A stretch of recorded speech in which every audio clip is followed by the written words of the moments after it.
in a car now or in the next 12 months, I want you to type me in the comments. All right, so we know who we're talking to. And Instagram. All right, Instagram. I see Instagram log this out again because I switched from the screen. We're just getting used to this. But as you come in, if you are shopping for a car now or in the next 12 months, just type me. And I want to know because I want to talk specifically to y'all. Specifically to y'all. If you're shopping for a car, after that, that's fine. But I want to talk specifically to the people who are shopping now. Now, after you let us know if you're shopping, I want you to check in. Where we at? Where we at today? Let me know where you are in the country. I like to do a roll call, check in. Where are we at in the country? Good to see you, Calvin. Good to see you, Catrella. Good to see you, Charlicia. Steeler Nation, St. Louis in the building. I see you. Okay. Hold on. Let me go here. TikTok. All right. Where y'all at? Let's. Okay. I see Dallas, Texas. I see Tampa. Hold on. I'm trying to see every Chicago, Illinois, VA Beach, Utica. I see you. Check in. Where we at today? Where we at this afternoon, evening, morning? Come on in. All right, we got the whole country on here. And we got the whole country on here. All right, I want to welcome y'all to Car Q&A with me, Deshone the Auto Advisor. As you come in, if you could spend a minute or two with us, 5-10 minutes, an hour, you're gonna get a lot of value out of it. We're getting ready to do some rapid fire Q&A, and we're gonna be answering all types of questions about car shopping and what you need to know to make sure you're saving thousands on your next car and every car you get after that. So as you come in, if you're not subscribed, if you're not following, you will benefit from hitting that follow button. You will benefit from hitting the subscribe button because we're going to be doing this live show pretty regularly to make sure that you guys have access to all the information. So before we get into Q&A, I want to give people time to come in. I also want to finish up the housekeeping. My new digital book, Car Shopping for People That Hate Car Shopping, is now officially released. We are doing a 75% off sale. It's normally $97. It's a digital book. It has links to videos. It has links to my scripts. There's no guesswork in this, y'all. I want to give y'all a process that y'all can use for the rest of your life without having to worry about, I want y'all to be able to guarantee a success. So if you're on Instagram, you can go to the Instagram bio. You won't leave the broadcast. Get your 75% off because it's only available for a few minutes at 75% off. TikTok bio, and then Facebook and Instagram. Y'all can go to deshonsbook.com or you can scan the QR code. So let's go. Let's get your questions going. I want y'all to enjoy using that book. Get your 75% off and enjoy not reading it, enjoy using it. All right. So let me see. Let's start bringing in some comments. Where's our first question? Do I have to get financing? Oh, by the way, in a few minutes, y'all, I'm going to be giving y'all a very, very deep look into a game that's going to help you understand leasing versus buying. So in about 5-10 minutes, we'll start that game and you're going to love it. You'll never be confused on whether leasing or purchasing is going to save you more money after we play this.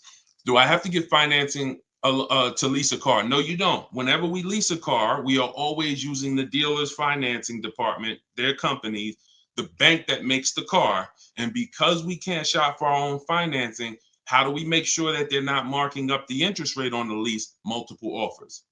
There's no way for you to make sure they're not marking up the interest rate on the lease without multiple offers. That is what reveals the true deals when you're shopping for a lease.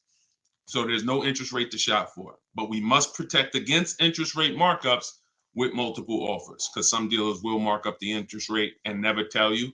They'll just give you the quote. And they're depending on you not shopping their competition to find out that they marked up the interest rate on the lease. All right. So when you get your offers, it's always with multiple offers. Shout out to the sharers. Shout out to everybody who's sharing the broadcast. If this is your first time on a live with me here, just type 1. Type the number 1 if this is your first time on a live. I'm near the end of a 3-year lease. Is it best to buy the vehicle or lease another? It's very rarely best to buy. Very rarely. Shout out to the first time viewers. Good to see y'all. Very rarely, if ever, good to buy your lease. I'm going to tell y'all why. Because when you buy your lease, you're buying a used car. When you buy your lease, you are buying a used car. That's all that's happening. So, being that you are buying a used car, you need to know if would I normally buy a used car versus leasing. And the only way it makes sense to buy your lease out is if you're keeping the car another 8 years. I'm going to tell you why. You've already had the car for 3 years. You've already had the car for 3 years. Most people, when you buy your lease out, you're getting another 5 or 6 year loan for the balance. So you're committing to 8 or 9 years of payments on the same car. This spills into bad lease deals. The reason we don't take 48 months leases on a lease, because we're paying too long on a vehicle that we're giving back. We never want to be tied up long term in a vehicle we're giving back. That's the whole point. Leasing is meant to be 3 years, 39 months, sometimes 2 years, depending on what they're offering, in and out, switching cars very fast, always under warranty, keeping our payments low. Okay. Can y'all light up TikTok with the likes? Can y'all continue to tap the screen on TikTok? I see we got a few hundred people. We got about 400 people on total, all the broadcast. Could you actually hit that share button? Because I promise you, y'all, no one will ever get mad at you for sharing my page with them. I guarantee you that. In fact, my goal is to get them to thank you. Hey, thank you for sharing that. I like that guy's stuff. We try not to waste any time here. What about paying cash? VJ Live said, let me put this question up on the screen. If you're on, make sure you're subscribed on YouTube so y'all can see the whole thing, the presentation, when we share these numbers. We can't do that on Instagram and TikTok. So VJ Live said, what about paying cash? I have about 15,000 and I don't want payments, but they keep trying to push me to 20-25 grand range so I can have payments. Here's the thing. If you can find a quality car for 15 grand, great. If it's going to force you to buy something that's not, who's heard you always pay cash for a car? If as you come in, thank you, Godhead. Shout out to the sharers. I see y'all. Who's heard always pay cash for a car? Type me in the comments. If you've heard always pay cash for a car, type me in the comments. I see y'all lighting up. Keep tapping the screen on TikTok. We appreciate it. Y'all lighting up the likes. Y'all can see where we at on the likes in the top left. Who's heard always pay cash? Right? 5150 times heard it. VJ Live said, heard it all my life. Now listen, bunch of Dave Ramsey advice. Now here's the real. Here's what I'm just telling y'all. We got a bunch of people on here, hundreds of you all say, yes, I've heard you pay cash for cars. Now there's two schools of thought here. One is no debt. Now if your philosophy is no debt, I'm not here to convince you to change your philosophy. Here's what I'm here to talk to you about. If your philosophy is I want to do what makes the most financial sense, then we'll have that conversation. Because people who could pay cash for cars and don't, they typically are making money on their money. When I was in the dealership, people would come in, they would ask, what are the interest rates this month? If the interest rates were 0%, something special like 0%, 1%, 2%, 3%, if they knew that they were getting 10, 15, 20% returns on their money, they're not going to put it in a car. They're going to use the bank's money at 1, 2, 3%, and they're going to use their money to keep making 10, 12, 15, 20%. That's the philosophy.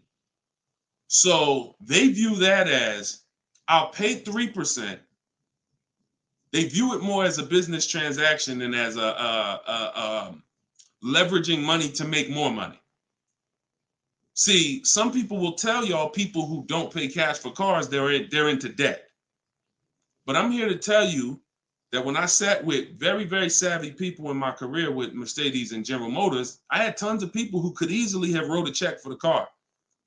I want you to know that if your goals are to eventually get into making more money with your money, investing your money, getting 10%, 12%, 8%, trying to beat inflation, then you're going to have a problem putting your cash into cars. Because not only, if let's say we park right now, this is just as answering VJ Live's question, because I got it up on the screen here on YouTube and Facebook. He's asking about paying cars. And many of you, as you sit on the show, you'll see, Dad, that's a similar question. Many of you will see someone's going to ask the same question you have. When we start seeing that we can actually use the bank's money for less, we're gonna realize that when you put $20,000 of your hard-earned cash into a car, that money cannot make you more money. That $20,000 that you just put in the car cannot make you more money. You have maxed out the value of that 20,000. It's in a car, you can't pull it out. You could refinance, but that's not happening. You're going to refinance and just get another loan. The point is, your money's in that car now. So had you had an opportunity to invest that 20 and make 8%, 10%, 6%, 12%, that's what the people who don't pay cash for cars, who are wise, are doing. I'm not telling you there's a difference. Look, I talk a lot about budgeting. I talk a lot about affordability. All through my book, I have systems and boundaries. The rule of 72 and the 10th birthday, how long of a loan you take, how much, when should the car be paid off. That's all in my book. You can get it 75% off, or you can watch my videos. I'm going to always teach it. But if you want it all in one place right here, get the book, 75% off. It's in my TikTok or Instagram bio. But that's what we got to know. We got to know if we're going to use leverage and use the bank's money, there are extremes of leverage. There is over leverage. And we cannot be over leveraged. That means we're taking a loan that's too much, too long, we just want to borrow to try to afford a car. And you see this a lot with older cars, people buying luxury cars that they really can't afford because, brand new, the car is 80 grand. But if they get a 10-year-old one and they get a 5-year loan, now they're in a 2013 AMG Mercedes with 90,000 miles on it. So that's the opposite extreme. Using leverage and loans to buy things we can't afford. But then the other opposite extreme is paying cash when we don't have to. Finding that balance between getting the car we want, getting the best car we can afford. Because you said, hey, I'm trying to find a car for 15 grand. I can't find it. They want me to spend 20, 25. Well, the name of the game is you better learn how to find if there's any cars out there for 15, you better learn how to find them. And you look everywhere, you look over all the marketplaces, and before you raise your budget up to 2025, we have something we do called the perfect budget. You got to go to 17 first. You don't go from 15 to 2025. You go from 15 to 17. See if I can find anything good for 17. Oh, I can't. All right, now I go to 19. And I have this calculator that's going to help you guys inside the book. It's called the Perfect Budget Calculator.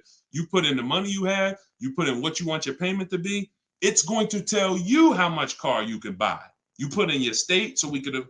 How many times y'all walk in, right? And you're like, man, I want to spend 25 grand on a car, but you forgot to factor in taxes and the fees. How many times does that happen? Type ouch if you've ever dealt with that. Let's be willing to be honest. You had a budget in your mind. This is what I want my monthly payment to be. This is what I want to spend on a car. Next thing you know, you're a little over that budget, or sometimes a lot over that budget, and you're leaving like, all right, I see you, 919 Mike. Thank you. I see you, Mika Larkin. Shout out to everybody willing to be honest. See, in order for us to really make sure we don't make these mistakes, we got to be honest of the fact we've made them. So that's what we want to do. We want a budgeting system that tells us when we can. You spend any more than this, and you're going to be over your budget. You said you want a payment of $400 a month. That means you said you only got $1,000 to put down, or nothing to put down. Or here's what you can spend on a car. And when you use this perfect budget calculator, you're going to never go over budget. Because honestly, y'all, we don't want to be anywhere near our top of our budget. We want to be shopping under our budget. That's where I want y'all. Under your budget. That's why I said if your budget was 15 and then your max might be 20, 25 with a loan, all right, we got to go from 15 to 17, to 17.5 to 18. We don't just jump to 20, 25. But we need a methodical system to do that, to help us do that. How do I get out of an upside down lease? Jose, you can only sell out of it. That's all you could do. You could sell out of it. If you, no matter what, y'all, Who's in a car that they want to replace and they think they're upside down? They may have some negative equity. This is all in the book. I would really like y'all, the reason why I'm doing the 75% off, couple reasons. The book just officially came out, but I really want y'all not having to remember this. Yes, this live rebroadcast is going to be syndicated. So no matter when you're watching it, the information is going to be valuable and applicable.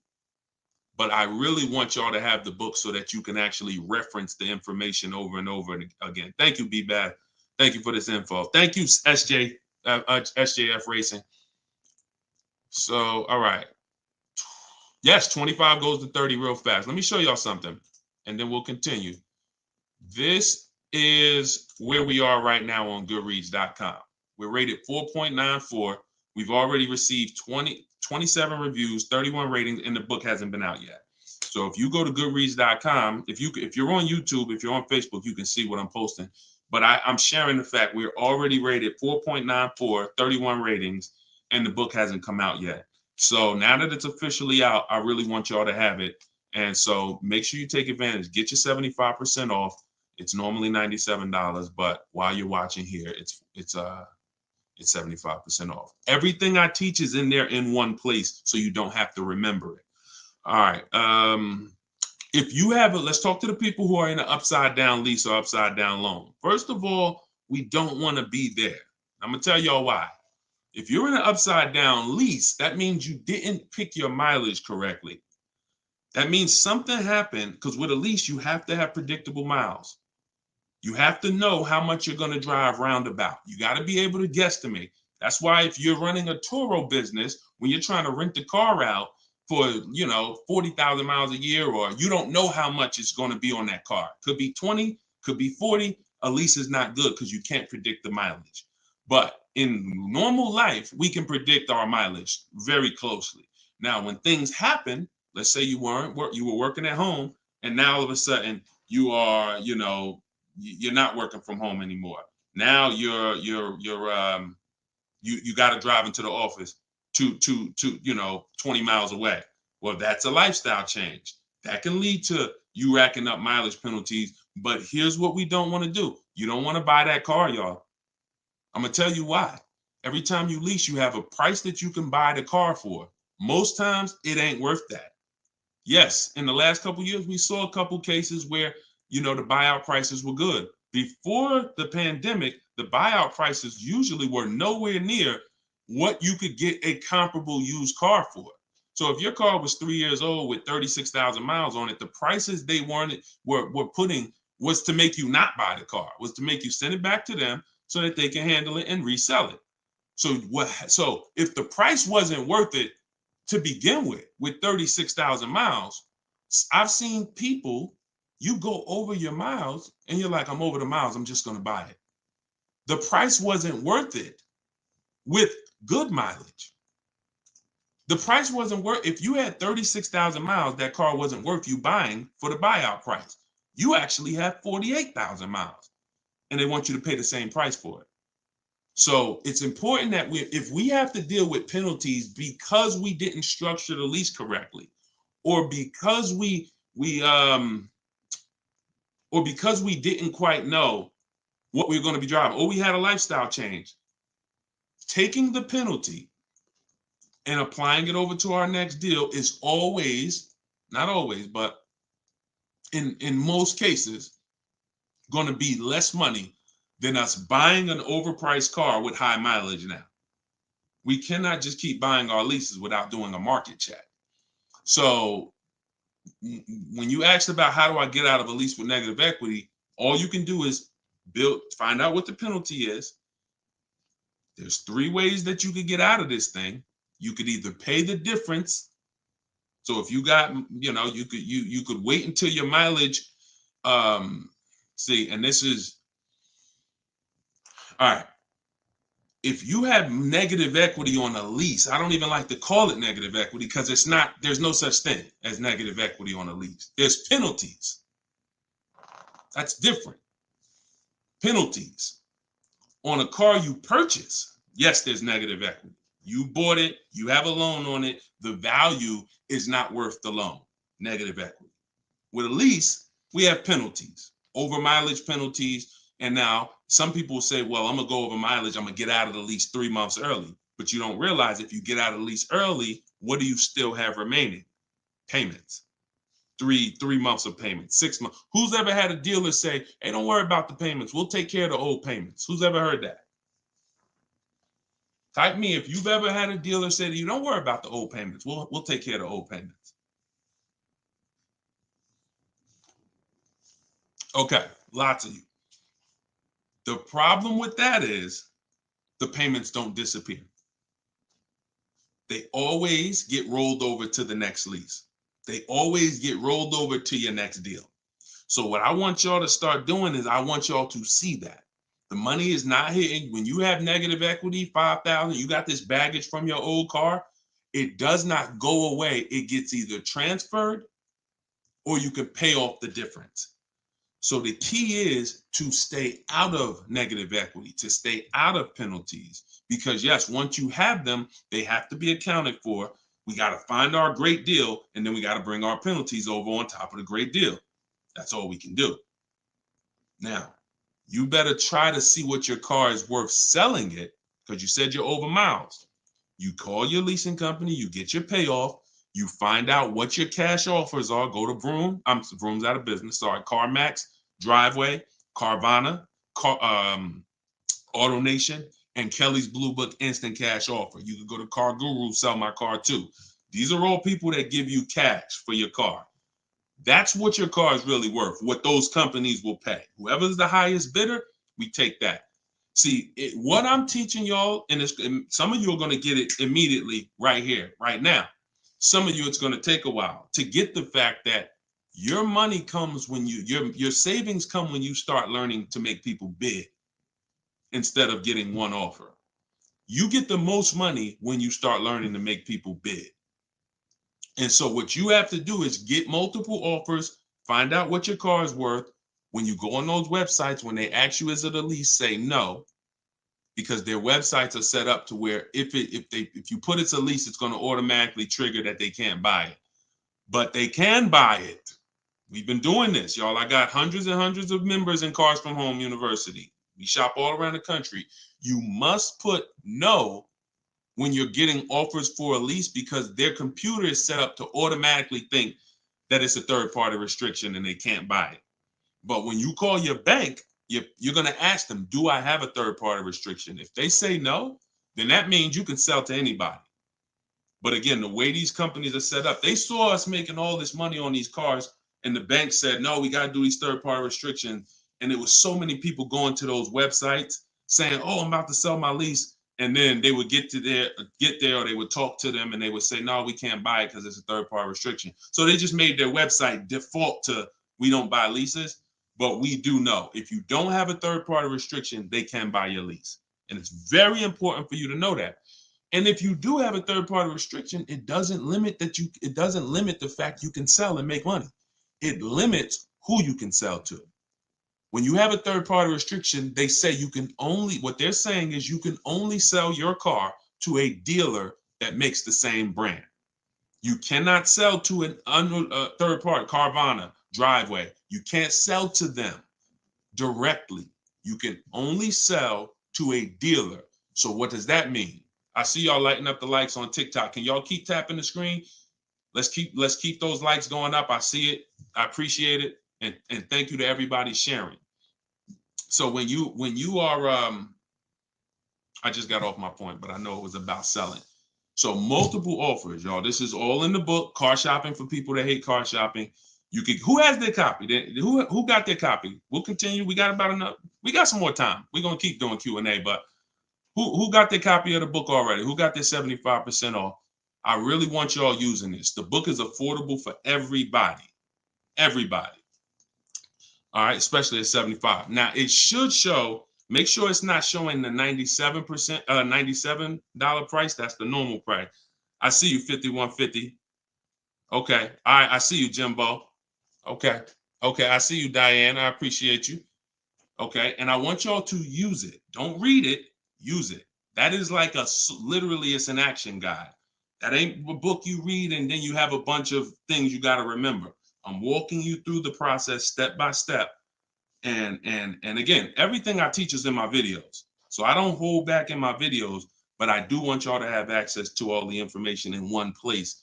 If if you don't want to cycle through all my videos to try to find it. All right, is it worth buying a car from Carvana? That's a great question, Danny. It depends on if it's the best deal in the market. Danny said, is it worth it to buy a car from Carvana? Now, you can put anything in there. You can put Driveway, any of these online sites, online car buyers, online used car sellers. But here's the game that we avoid. We cannot shop from them exclusively, because here's what they try to do. They'll try to sell you a car based on variety. Hold on. My do not disturb should be on. My do not disturb should be on. So anytime you see,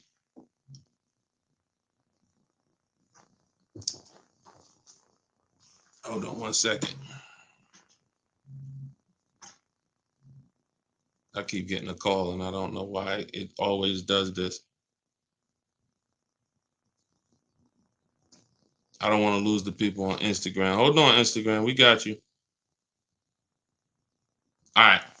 We should be back on Instagram now. Okay.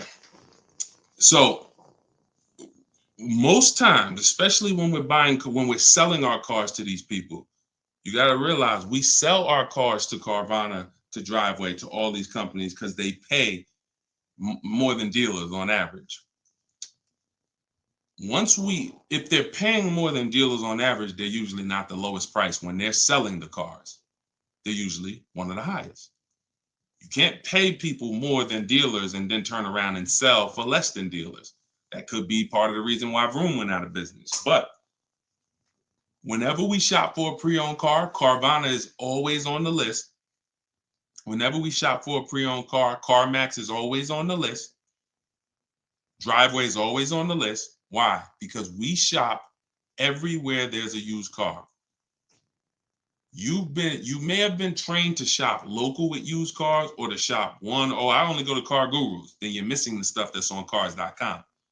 You're missing the stuff that's on carfax.com. You're missing the stuff that's on Driveway. You're missing the stuff that's on CarMax.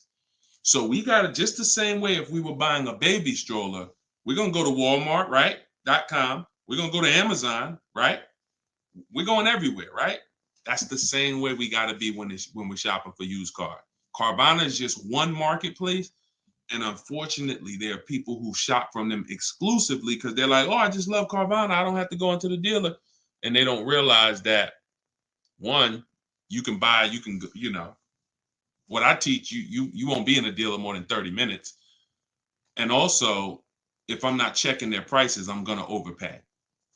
And I'll literally have I didn't have to go to a dealer, but I got a car in my driveway that I could have got for $5,000 less if I just shopped around the right way. I did just mention Auto Trader. Auto Trader's on our list, Alex. Auto Trader is one of our marketplaces. It's one of the marketplaces we shop on. It's just like a Walmart. It's just like a Amazon.com. Auto Trader is a big one. We definitely don't skip any used car marketplace. Now, we don't use Auto Tempest because Auto Tempest pulls and aggregates some data from other people's websites. They're not their own marketplace, so they can't get all the data. So that's why I don't use them. We just go direct to the marketplaces themselves, because no company has the rights to market everyone's product. And so as long as no company has the right to market everyone's products, the only way we're going to see all the product is by being on all the marketplaces. But I'll show you how to do this quick. This shouldn't take you more. Look, y'all, this is going to sound crazy, but it shouldn't take you more than 60 minutes, 90 minutes to get your best deal on a car. No, 90 tops. Tops. Not only do I want y'all saving thousands, I want y'all to save time. Deciding what you want, shopping, test driving, that takes time. That's fun. Getting the deal, that should not take you more than 60 to 90 minutes when you learn how to get bids. Okay, and the more you stick around, the more you use what I teach, you're gonna make deals and save more money in like less time. I don't want to spend more than 60, 90 minutes getting my car deal, and I don't. All right, Ivan said, planning to get a new car ASAP. What are the steps to prepare that you would suggest? Well, first thing is to know whether you're buying or leasing. Let's go into this game. All right, let's go into this game. Thanks for reminding me. Now let's this is a game that I've done this on in some master classes. This is also in Cars from Home University, my video library. So what I want to show y'all is I want to show y'all this game I like to call Who's Winning. Okay? This is why. Now listen, we get ready to make some people mad at some people. I don't want y'all to get mad, but once y'all see this, y'all are gonna be mad at some people who taught y'all bad information about leasing, and it's cost y'all money. This is always step one. Now I'm getting calls from Facebook. How could this is so weird. I don't get how the heck I have my phone on do not disturb and I'm still getting calls. That is so weird to me. Got to figure that out. So bear with us, Instagram. Instagram is always the one that has to bear with us, but all right. So this is what we're doing here. And look, go to YouTube or go to Facebook and watch the rebroadcast. Rob Rue said, where do I purchase the book? Everybody who wants to purchase the book and get the 75% off, if you're on Instagram or TikTok, go to my bio, click the picture of me, go to my bio, you'll see a link, and then you'll see 75% off. Grab it. You won't even leave the broadcast, so you don't have to worry. You'll be right here. You'll still be able to hear me. And then if you're on YouTube, or you could go to deshonsbook.com. If you're on Facebook, go to Deshon's Book, or you can scan the QR code. So what we're about to do, I'm going to ask y'all a question. We're going to go down the road and we're going to compare two different people here. People who buy a car and people who lease. This is step one. Before you think about how much you're getting how much you're going to pay, your budget, any of the things, do I have down payment? Before we think about any of that, I want y'all to know what the most important question is. That's leasing versus buying. So on this screen, I'm comparing a person who leases and got a brand new $40,000 Jeep Grand Cherokee 2024. Now, I want y'all to look at this if you're on Facebook and Instagram. If you're on Facebook or YouTube. This person with a good lease deal is paying $500 a month. $500 a month for a brand new $40,000 car. Now, the person who purchases, some of y'all know every $5,000 on a loan is about $100 per month. So if you're looking at a $40,000 car, you're looking at about $800 per month on a 5-year loan. Now, I got this person in here on a 6-year loan at $675 a month. That's how much this car costs. 6-year loan, 3.99%. $675 per month. Let me ask y'all a question. Looking at this screen, who's winning so far? Two people drive off the lot in a brand new Jeep Grand Cherokee. They have the exact same vehicle. One is white, one is gray. One person's paying $500 a month. They're leasing it. One person's paying $675 to buy it. $675 for 6 years. Who's winning, the lease or the purchase? Put L or P. We're just talking about, literally, we just drove off the dealership. You sitting in this car next to me. We got the same truck. I'm paying $500 a month. You purchased it. You're paying $675. Who's winning? The lease. Exactly. If you're saying purchase, you're missing it. You and me are in the same car. I'm leasing the same car as you for $500 a month. You're paying $675 a month. Same exact car. Who's winning? Exactly. See, Rob, and these are the things where we can't look. The purchaser is not winning. It's not it depends. We have to go straight up. We have to go straight up by the numbers. See, that's where we lose at. We lose with all of this subjective, oh, well, it depends on how we look at it. No. You're driving a 2024 Jeep Grand Cherokee. I'm driving the same vehicle as you. I lease it, and every month $500 comes out of my household. Every month $675 comes out of your household. We have the same exact car. Who's winning? The lease. Exactly. That's what we got. We're going to go down the road. And listen, go subscribe to YouTube. Watch we're going to syndicate these episodes. So you might be watching the syndication. It doesn't change the value. I want you to see that $500 a month coming out of someone's household is $175 less than $675. So the person who leased so far is $175 per month richer. Every month, the person who's leasing over here is $175 per month richer. Now let's go to the next slide. Now, 3 years later, person wants to buy. Now, here's the thing about the purchase. There's an amount you owe. On a 6-year loan, they would owe $24,000 at the end of 3 years. I've already done it. You can watch this. That's how much the balance on their loan would be. It would be $23,400. So that's the amount they need to break even on the car. Now, mind you, they've already spent $175 per month more than the person who leased. So they're $6,300 poorer. You can see they're $6,300 poorer. See, I want y'all to see that everything that you're doing when you're not leasing is trying to catch up to the person who got a great lease deal. Everything from the moment you purchase, you're putting so much money out into the car compared to the people who get great lease deals that now your only goal is to catch up to them.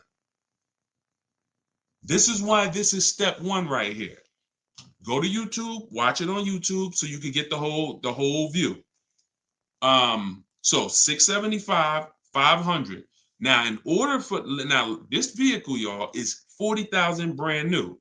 What is a 3-year-old vehicle worth after? If it was 40,000 brand new, what is it worth after 3 years? 40,000 is a fair estimate 24,000? I tried to look at what I believe a fair estimate is for a 3-year-old vehicle resale value. If we purchase a vehicle for 40,000 in 3 years, when we go to trade it, 36,000 miles, is it fair that vehicle, a fair estimate is about $24,000? You're not getting 28. Let's be honest here. We're not buying a vehicle for 40, coming back and get 28 3 years later. So here's the problem. When we get 20, you're not getting 28. And don't let the last 2-3 years of having high resale values confuse y'all. Don't do that. You will destroy yourself. You don't want to. There is no class, Solomon. There's no class. This is the class. Just tune in and lock in. Like, this is serious financial education that is going to be simple if you just focus on it. If you buy a vehicle for 40, the average that you're going to see that vehicle when you go trade it in is you get about 24 on. That is going to be a good cash resale value. And that's what happens to most people. And as you can see, they still owe, if your vehicle's only worth 23,400, I mean, if your vehicle's only worth 24, but you owe 23,400, you're breaking even. This is nothing. Like, I've already spent so much more than the person leasing, and now when I go to trade my car in, I'm not even able to get enough money to catch up to them. I'm not able to I'm $6,300 behind the person who leased when you purchase, and I'd have to get all that money back to make it worth it to have bought. That's why, y'all, when you buy your cars and trade in, you notice how much you always worry about how much you're going to get for the car? Y'all notice that if you're a person and you buy your cars and you keep them 2, 3, 4, 5, 6 years, you notice how you're always worried about, man, that's all you're giving me for my car? That's all you're giving me? Nah, you got to give me more than that. You know who doesn't worry about that? Keepers. Anybody in here who buys a car, keeps it till the wheels fall off, you never worry about what the car is worth, right? Because you're using all that value. That's what we do when we purchase. But here with a lease, you're always behind. If you purchase a brand new car compared to a person who leases, you're always behind. You can't catch up with them. You're paying too much money. So this is an intro. We didn't even talk about the fact, what if the person has an accident? And I really like wish that y'all could see this on YouTube. And can y'all see the screen on Instagram? I don't know. Are y'all able to see the slides on Instagram? I don't know what view y'all have on Instagram, but we're not talking about if the person has an accident. If the person has an accident in the car that they own, you lose two grand of your value. So the buyer is always behind. Now we can go down the road. When we go down the road, you'll see that eventually the person starts catching up, but it's only after 8 years. You can't catch up to somebody who's paying $175 a month less than you to drive the same car as you. That money just keeps adding up. And we were taught that we're supposed to purchase, but only if you're long term. That is when you purchase. 8 years, nothing more. All right, so I got to see how I'll probably try to do this and go deeper when I can get some. It's hard to do it because they can't, everybody can't see it. So just watch the replay of it, and you'll be able to see it. But this is the difference, y'all. Queen Mama said, "I'm a keeper and I need to break. I need a break from car payment." See, but let me ask you. Can I ask y'all a real question? Why are car payments the only payments we need a break from? Let me ask y'all a very real question, because car payments we need a break from, but we're okay with cell phone payments. We're okay with insurance payments. We're okay with car insurance payments. We're okay with, this is like a cost of living. And I don't have a problem when it comes to financially, I want to pay cash for a car, and I'm just going to keep my debt down, and I'm going to make sure that, the interest rates are high right now, so I'm not going to look to borrow. I'm just going to pay cash. That's fine. Paying cash as a savvy move is like, the bank's money is too expensive. I'm not invested. I'm not investing my money in anything. I'm just going to pay cash. But why are car payments the only ones it's the only payment we look and say, well, I want to avoid that. We don't do it with houses. We don't do it with anything else in life. And sometimes it makes us get a bad car because we like, oh, I'm just going to save up $8,000. I'm just going to say, meanwhile, if we knew how to properly structure our deals, we can get the best car for our budget, under our budget. Because y'all know all cash is saved up payments, right? All people be like, oh, I'm going to pay cash. If you save up $20,000, that's just a bunch of saved up payments. Yeah, she said, I'm tired of house payments too. I understand. And again, if we have the cash and we can go and we can look, I'm going to teach you how to pay cash for cars if it makes sense. And if you have cash, that's great. We got to make sure we get the best price on the car. But at the same time, you need to know when it doesn't make sense to pay cash. If they're doing 0% financing on the car you want, why wouldn't we use the bank's money at 0% and let our money continue to make money, or continue to keep our cash free? So again, because there's nothing to justify it. There's nothing to make it make sense. Oh, I don't want car payments. I don't want any of the payments that I have in my life. But my goal is to get the best, the best out of what I'm paying for. But yeah, it's a lot that goes into it. You got to make sure that those pay. If you, yeah, that's why y'all we got to shop below our budget. I need a break from rent. Yeah, we got to shop below our budget. Look, when we let people talk us into cars that are above our payments goals, that are above our monthly expense goals, oh, now we get tired of them. But if your monthly budget was 500 and you went in and you left with a great car at 450, 425, you ain't really tired of that payment. You're tired of the payment, right? Like you're tired of the payment that's 700 when you really didn't want to go above 650. Now you're like, dang, I'm paying 700 for this car. Dang, I'm getting tired of this.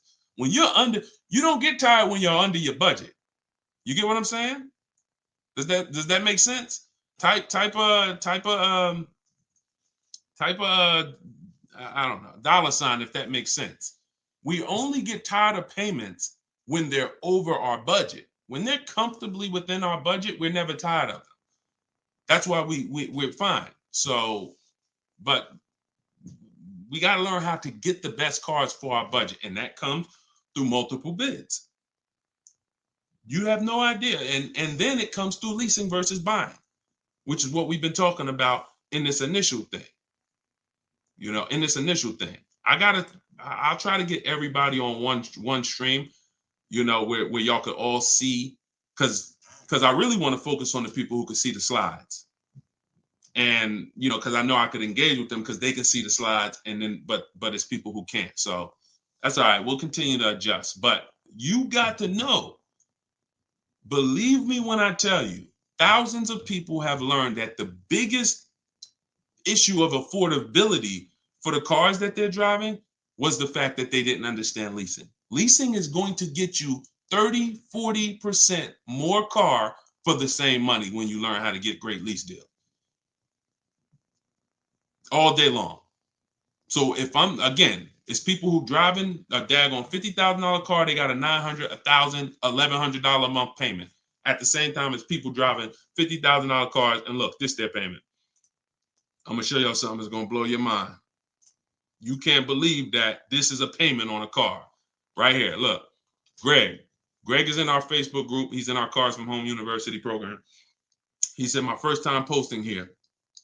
His MSRP on his car that he got, it's a Kia EV6 Win with the tech package. $56,275 car, y'all. $56,000. That vehicle, if he went in there and said, I want to purchase that, man, I'm not leasing nothing. How much is it? That vehicle is $1,100 a month on its best day. 5-year loan, $1,100 a month. If he stretches out the loan 6 years, maybe it's $1,000 a month. I don't ever recommend you go above a 6-year loan. When we get into structuring our deal, y'all gonna hear me talk about the rule of 72, 10th birthday. We don't ever want to go above a 6-year loan. It's very risky, and it's a sign of affordability. We can't afford the car. It's like a 40, 50-year mortgage. So the point is, if he walks in to get that car, he's leaving with $1,000 car payment. Same car. Look at what he got, y'all. Shopping multiple offers. The dealer that won the bid, his payment is $527 a month. $527 a month. He gave him first month's payment and he drove off. He said no other dealer came close. Some people may have shopped that car and said, Deshone, I was shopping a lease for that car. They was telling me it's $800 a month. Absolutely. That's normal, because the overpriced dealers that we don't buy from are going to take their shots. But in order for us to see that, wait, this car is not really $800, the best deal on this car is $527. We have to shop multiple offers. Now, it's not always going to be that dramatic, but I promise y'all, when y'all shop multiple offers, it's going to blow your mind. The best deal to the worst deal is going to be $3,000 to $5,000 different. And you're going to see that some of the dealers that you've trusted the most, that you've been buying from, maybe your family been buying cars from them, some of them may be the ones to take the biggest shot at you. So you have to shop multiple offers. But y'all see how there's no comparison to that deal Greg just got? $527 a month. Another person's driving the exact same vehicle paying $900. This is how, when y'all see these videos of that, people average car payment is $1,000. How? Because they don't understand leasing. They don't understand leasing. Once you understand leasing, you'll understand how these people are getting jammed up and how you may have gotten jammed up in a high car payment for a car that you might feel like, oh, I'm paying way too much money for this car. And then the opposite side is, if we are purchasing, we have to make sure we are getting the best price for the car and we are getting the best interest rate we can get. Does he lease to buy? No, we don't do lease to buys. We don't mix the two. Leasing is its own benefit. That's a great question. Great question. Let me put the banner back up for those of you who want to get the book. See, if you don't want to have to remember all of this, grab your book. My new book is called Car Shopping for People That Hate Car Shopping. It's digital, so you could download it, be literally using it in 2 minutes, and just go to deshonesbook.com. It's 75% off for our launch, and you can get your copy. If you're on Facebook or if you're on Instagram or TikTok, you could go right to my bio, click the link in my bio, get your copy while it's 75% off. Price goes back up to $97, I think, after 30 minutes. All right, so your payment is over $1,100 now, and look, that means your loan is probably somewhere around 60 grand or more. Depends on how much it depends on what your term was. So if your payment was $1,100 a month, on a 5-year term, that's a $60,000 loan. That's about a $5,500 loan on a 5-year term. So you want to look at other ways to acquire that car. Is there a way that I could have been in this car for less money? Now, watch this, Gigaware, because he's being honest. My payment's over is $1,100. If you are buying that car and your intention is to keep it, and that means your intention is to keep it for 8+ years, you're going to pay off that car, and then you're going to just, start to catch you. Once you don't have a car payment, you can start to catch up to the person who leased, because the person who leases is always going to have a payment. That's the downside about leasing. There is no opportunity for you to pay off the car, and you don't want to. Again, it's not like when you're not keeping cars long enough, you're getting great lease deals. The goal is not to pay off the car.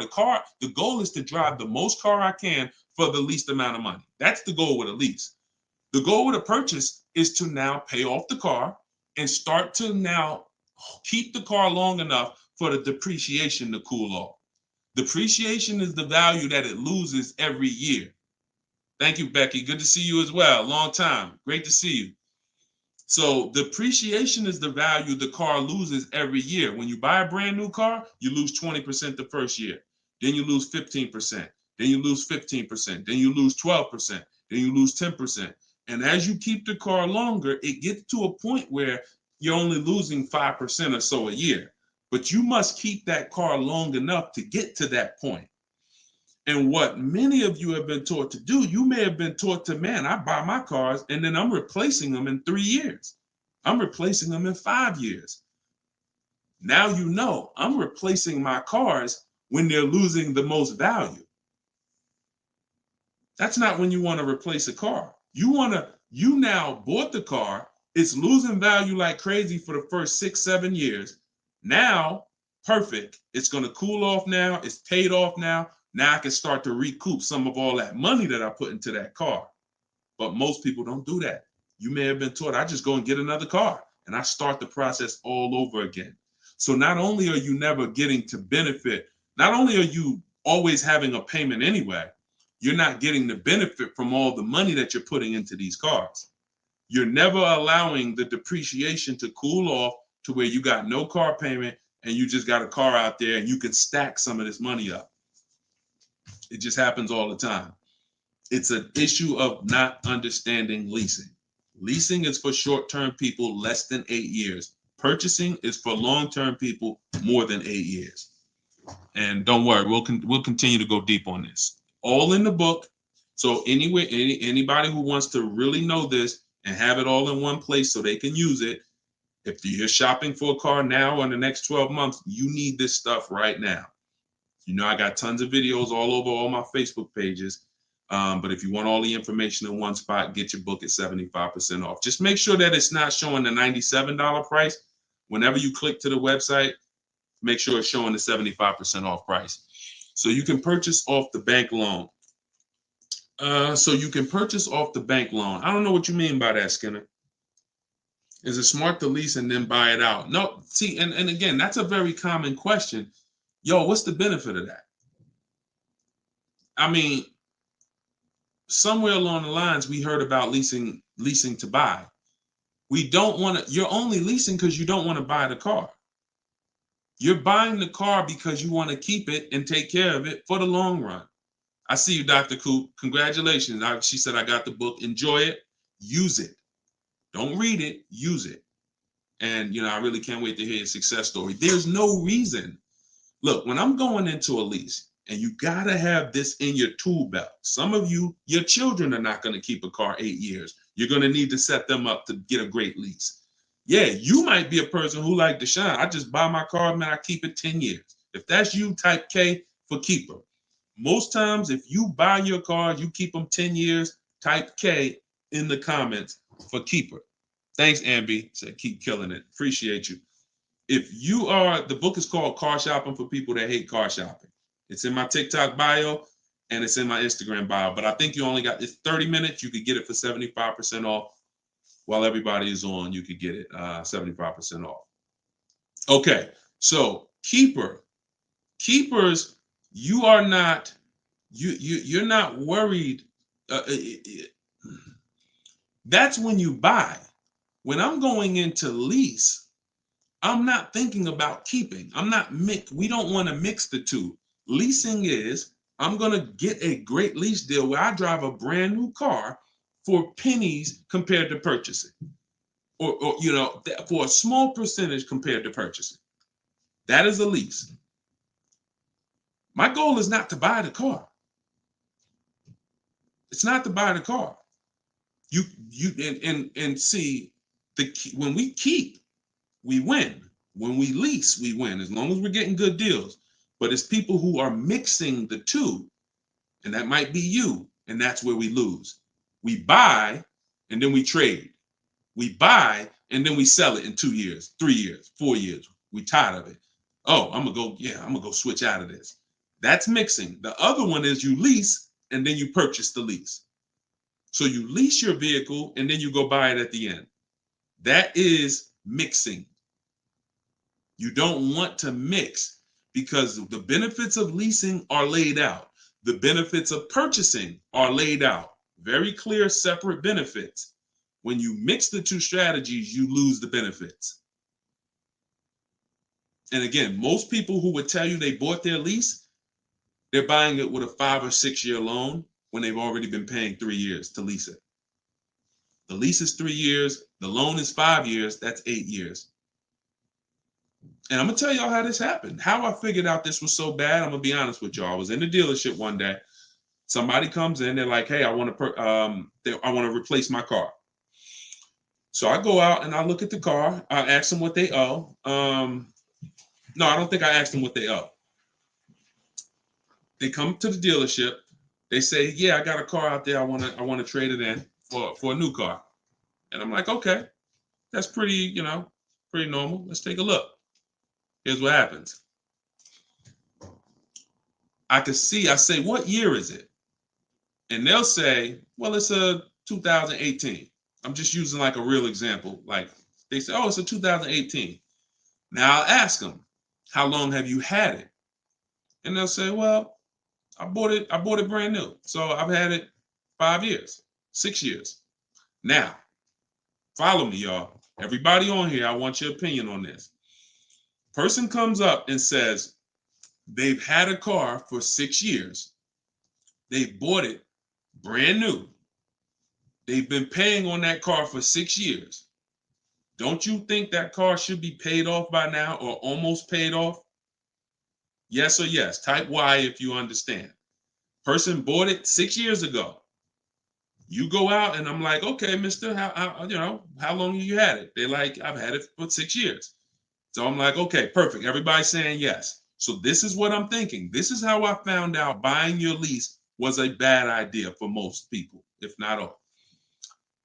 So I go and I say, okay, great.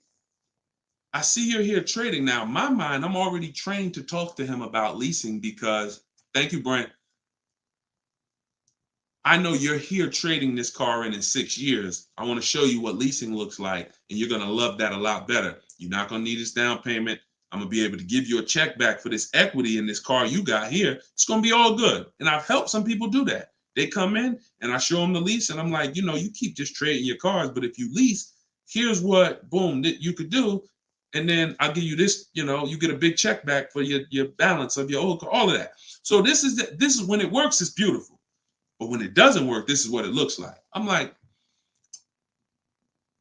I run and I'm like, okay, your car is worth about $15,000. Instagram just logged me out.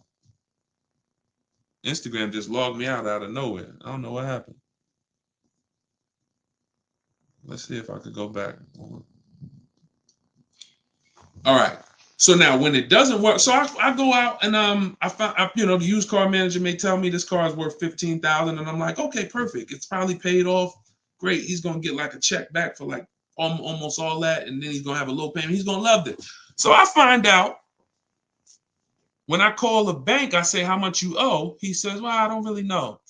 I call the bank. I'm like, okay, I'm calling for Mr. Jones' payoff on his, such and such car. And the bank says, okay, yes, the payoff is $15,000. I'm like, wait, 15,000? How could he still owe 15,000? This doesn't make sense. I look at him and I say, the bank is saying you still owe 15,000 on the car. And I'm like, he's like, yeah, okay, yeah, I didn't know how much I had owed. I said, wait a minute. Didn't you tell me that you had this car since it was new? Yeah, and you told me you had it for 6 years? Yeah. How do you still owe? And he said, oh, I leased it first, though. What I did was I leased it for 3 years, and then I had bought it at the end. And I'm like, there we go. That's the problem. You leased it for 3 years. Most people, when they're buying their lease, they're going to put a 6-year loan on it, which means 6 years later, from the day you bought it, from the day you originally leased it, 6 years later, you've been making payments and you still have 2 more years of payments left. That's actually, I'm wrong. That's 9, 3 years of payments left. Happens all the time. So I literally, y'all, smart people on here, you'd never take a 9-year loan, right? Type never. You never take a 9-year loan. If you're enjoying, please subscribe to the YouTube channel. If you're not subscribed already, we still got probably 400 or 500 people on here throughout all the platforms. If you, whatever platform you're on, make sure you're following us, because this is the stuff we do. You would never, right? You would never take a 9-year loan. But the same adamant, we're adamant we'd never take a 9-year loan. We got to see every single time. Thank you so much. I appreciate the gifts on TikTok and all the platforms. We got to take every time we hear about buying our lease out, unless we're going to pay cash for it, which is another discussion. But most people are not. They're going to take a 5 or 6 year loan out. So as soon as you hear lease to buy, as soon as you think lease to buy, I want you to think 8 or 9 years of payments on the same car. That's why it's a bad idea. That's why it's a horrible idea. Okay?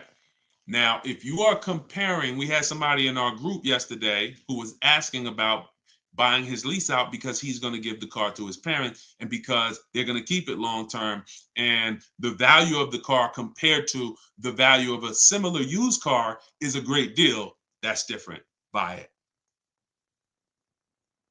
Because all you're doing when you're buying your lease is you're buying a used car. It's your car. I used to help people buy their lease. Hey, they come out of the office, we switch the plates because we got to re-register the car. And I'm like, okay, so how was it? Now they just signed up for a 5-year loan, 6-year loan on a car that they've already been in for 3 years. They're not really excited about it. I've had the car for 3 years. At least when you go buy a used car, you're excited about it. You're excited. Oh, nice. It's new to me. But when you buy your lease out, you're not really excited. Thank you, man. Y'all going crazy with these gifts and everything. I appreciate it. So these are the things Like what I want y'all to have, as long as you stick with me and you learn what I teach, you're going to have clear boundaries that you operate in that always protect you.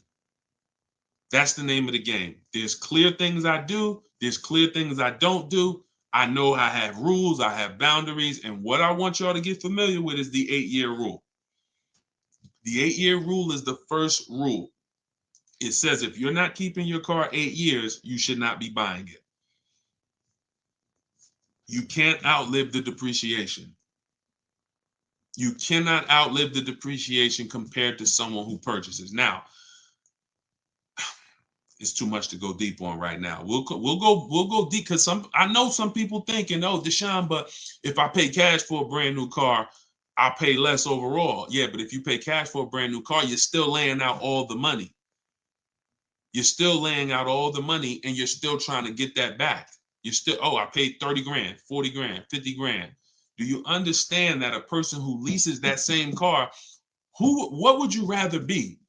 Big dog who thinks you're big dog because you're going to write a $50,000 check, or a person who comes in and says, I'm going to get that car for $500 a month. Do I want 50 grand coming out of my bank account going into a car, or do I want $500 every month? It's much more, it's a much more pleasant feeling to give a bank $500 every month to drive their $40,000 car than it is to say, okay, you want this $40,000 car, then you come give us a check for the whole amount and the taxes and everything. Now I'm taking the check out, boom. And again, there are situations where that's right, but I want you may have been somebody who's like, yeah, but I don't think it's right for me. And that's okay. That's okay. I'm not one of these people that's going to make y'all feel like you are wrong by using leverage and learning how to creatively acquire cars where it's a little bit of money coming out of your bank account every month versus what people have told y'all and how you should be buying cars. Thoughts about leasing luxury vehicles. It doesn't change, Dr. Doctober. That's a great question. He said, what are your thoughts about leasing luxury cars? Same principle, 8-year rule. I don't care whether you're leasing a G-Wagon, whether it's a Bentley you're looking at, whether you're looking at a Toyota Corolla, the 8-year rule is what applies. Because the 8-year rule takes into account the depreciation. If you look and say, that's a car I'm keeping for 8 years or more, you buy it. If that's a car you're not keeping 8 years, you're going to see you'll pay thousands less and drive a better car leasing it, even if you try to buy it used. So I'll need more than one broadcast to really go deep on this. I'm just getting familiar with how to use all of these tools where I can show you all stuff. But we'll continue to go deep on this. This is not a subject. If you've gotten bad years and years of bad advice, it's not always. Some of you get a breakthrough immediately, and some of you it takes more time because again, it's been beaten to your head, and people with loud voices who shout tell you this is what you do, or you never do this, or you always do it like this. You know, like who's heard somebody say never buy a used car? I mean, never buy a new car, always buy used. Who's heard that? Type of U for used. If you were taught you always get a used car, you should never get a new car. Who's taught that? And we got a couple more minutes. We'll stay on. We'll do some more questions. As long as y'all continue to share the broadcast and continue to stay tuned in, I see we still got hundreds of people on. Then we'll continue. All right, now let me tell you how. See. You either have to teach something that works for everybody, or what you teach will mess people up. If somebody says to y'all, every single one of you should be buying used cars, because that's what they'll say. Never buy a new car. Everybody on here should be buying a used car. So that means you think everybody in the country should be buying used cars, right? Yeah, absolutely. Nobody should buy a new car. Nobody in this whole country should buy a new car. Like, no, always buy a used car. Okay, perfect. So let's just say if you had your wish, everybody in the country would be buying used cars, right? Because that'd be better for them, right? Yes, if I had my wish, everybody would be buying used cars. Then here's my question. How do they become used cars then? How do they become used cars if everyone is buying used cars? I want y'all to think about this. If you had your wish, you could snap your finger, Mr. Financial Advisor, whatever you teach. How could everyone buy used cars? It's impossible. The cars come in new. They don't just, so if everybody was buying used cars, what's happening to the new cars? They're just sitting there. And then, so that's not a practical solution. How do we acquire? Who should be buying brand new cars? People who are going to lease them, and people who are buying new car, who want to purchase, keep long term, and you could afford new. That's only if some people say, Deshone, I want to buy. I'm not leasing. I want to buy. I keep my car, but should I buy new or pre-owned? That depends on budget. That depends on, unless you want one specific from a year, sometimes it'd be like, oh, I want this special year. But if it's a case of, you know what, I can afford both. Should I buy new? Should I buy pre-owned? That's a matter of budget and preference. If I could afford a new one and I can keep it long enough to outlive the depreciation, then I'll buy new. But if I can't afford to get a quality vehicle for my budget, then I'll buy pre-owned.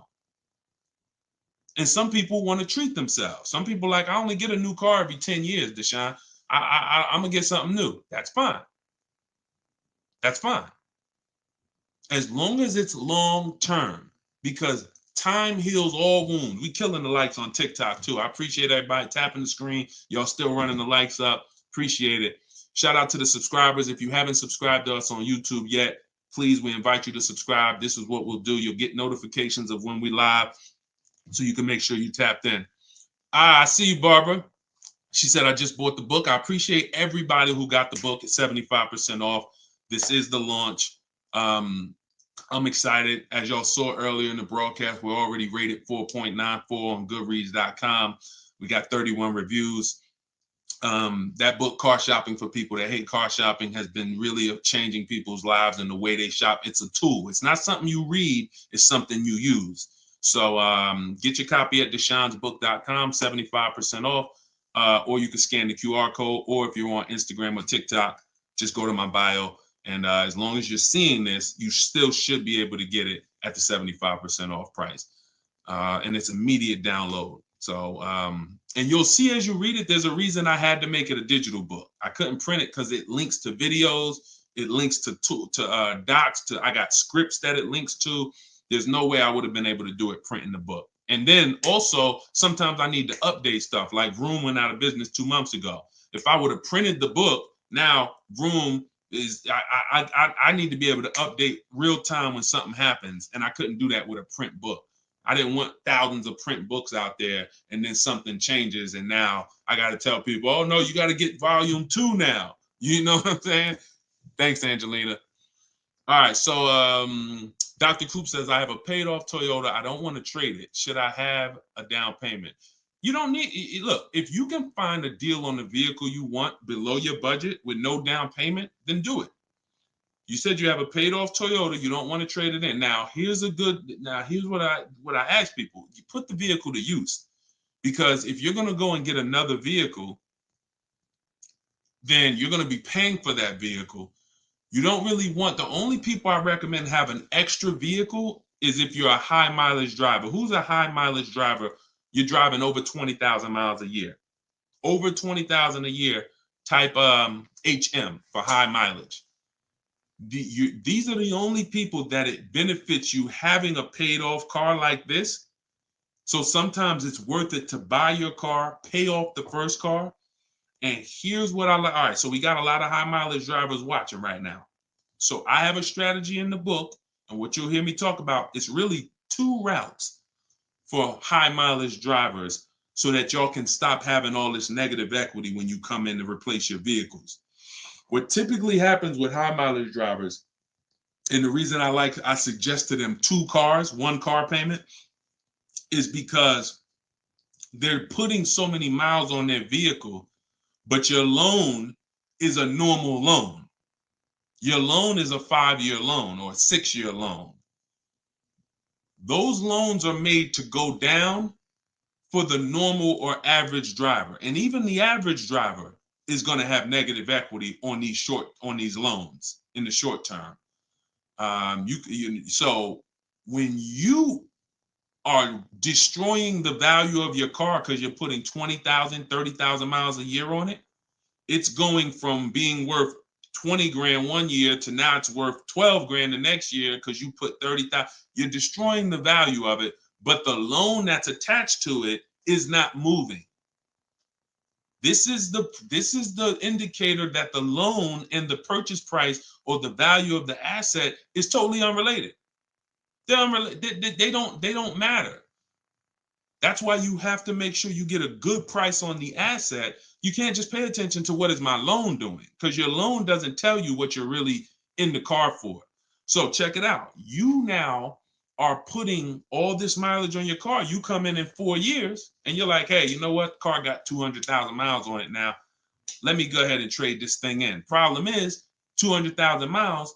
You still got 2 years left on the loan. You still owe 15 grand. You still owe 12,000.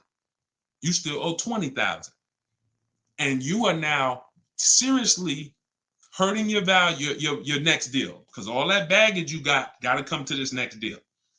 The solution to stay out of that is to make sure that you are having either, I teach either two routes. Well, the third is really just be a long-term person. You could drive 30,000 miles a year. And if I'm a long-term person, I'll just have 300,000 miles on my car in 10 years. And then I just go switch it.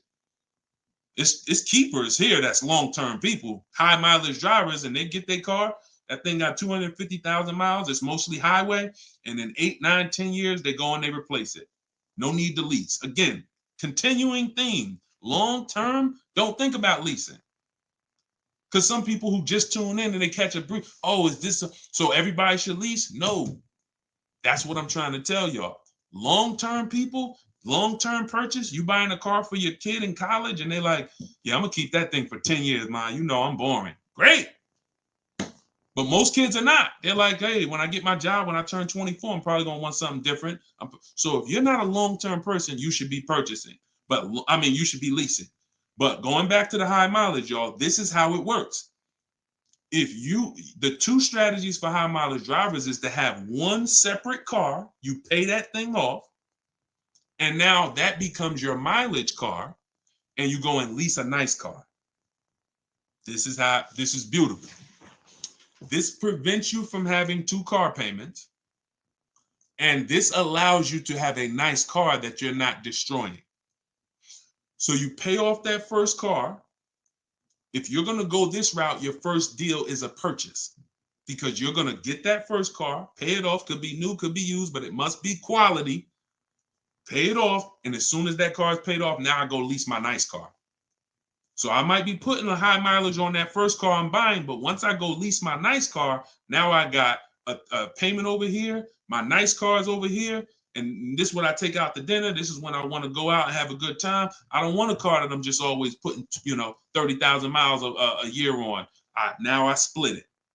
And this has allowed so many high mileage drivers to continually be able to predict what they're going to put in these cars, because now they can't. You cannot predict how much y'all are spending on these cars, high mileage drivers. Y'all are losing so much on resale value. Your loans are just so high and they're moving slow. You don't know how much you are losing, but I break it down for you. It's thousands. You can't destroy the value of a car and then go trade it. It follows you. So that's one strategy. Second is a high mileage lease. Second is straight up. First time I experienced this, I had a guy came in and he was bringing back a lease with 75,000 miles on it. And I asked him, I said, man, I didn't even know. And that's my ignorance. I was selling cars and I didn't even know that that was available. And I said, let me ask you a question. How long you been doing these, like, what do you do? He's like, I'm in sales. Like I do 25,000 miles a year, every year. I said, okay, wow. And you lease your car? He said, yeah. Because I already know what a good lease deal is. I just didn't really take into account back then. This is probably 2015. I didn't take into account a high mileage good lease deal. And when he told me what his payment was, and he said, yeah, I come back 75,000 miles. I drop that thing off. I pay my payment every month. Now here's the thing. He might only be paying $150 or $200 a month more for his super high mileage. But that's much better than him buying the cold car, destroying the value, coming back and trying to trade it with 10, 15 grand negative equity. So strategy, you are not really purchasing cars with strategy until leasing and purchasing is in your tool belt and you know when to use which. For your family, not just you, for your family. It's not just you. All right. So great questions. So this is the type of stuff that's in the book. Everything's in the book. Whether you see me live, whether you see me on social media making videos, you're going to get all the information. You don't have to worry about, oh, Deshone is holding back info. It's not. Now, access to me, yes, I have access. I have a Cars from Home University where I coach people personally and we work together. That's access. But as far as the information's out there. It's how you want the information. We'll get it to you anyway. If you want it all in one spot, get the book, get Car Shopping for people that hate car shopping. Download it now. It's 75% off. Scan the QR code or go to deshonesbook.com or go to my Instagram or TikTok bio and get your 75% off copy. But other than that, you don't have to worry about not having the information. See, what y'all have had to deal with is how do we make great car deals? How do we not pay penalties when we don't have the information? But now the information's here. It's here for you. It's just you got to decide, how do I want the information? Do I want to look through all Deshone's videos? I got a video on every topic. More videos to come. They're not in order, and they're for different people. Some of you are going to purchase used cars. Some of you are going to lease. Some of you are going to buy a new car. Some of you are going to pay cash. Some of you have good credit. Some of you don't. So throughout all those videos, you got to sort through that. In the book, you're only following one path. When I do videos, when I do a book, it's like one path. Let's stay focused so that we can keep you on track. That's why it's step by step. Yeah, that's how the book is designed. All right, how do you purchase a vehicle without proof of income? That's tough. You need other things that are going to weigh. That's a good question. So if you don't have proof of income, credit profile gets you approved, not credit score. So proof of income is usually only required when you have a lower score or you have a new company, new business, and they need some type of way to, try to, make sure they're going to be all right recouping their money. How's the car going to be paid? So if I didn't have proof of income, then I got to work on credit. Or I got to have a lot of cash. And even then, what's the reason we don't have proof of income? Once I know that, I could better explain. What's the reason we don't have proof of income? Seems dealers don't care about mileage if you release with them. That's now good time. So now watch this, y'all. This comment just came in. We'll still cycle through all the comments. We got another little while in this hour. We're getting through as much as we get through. It's good time on YouTube said, seems dealers don't care about mileage if you release with them. Absolutely a mirage. I asked y'all earlier, who's had somebody say, a dealer say, oh, we'll take care of the old payments. We'll take care of the mileage penalty. It's absolutely not true. Since 2006, here's the only time, shout out to y'all running the likes up on TikTok. I appreciate it. Y'all keep running them up. Thank you so much. Shout out to the sharers. Could everybody who shares good information, just hit the share button wherever you're at and share with somebody if you're in this sharing. So I've never seen mileage taken care of, ever. No program, no bank, no leasing company, and we've done thousands of transactions. I've never seen a leasing company say, we'll forgive mileage. Never. So that does not happen.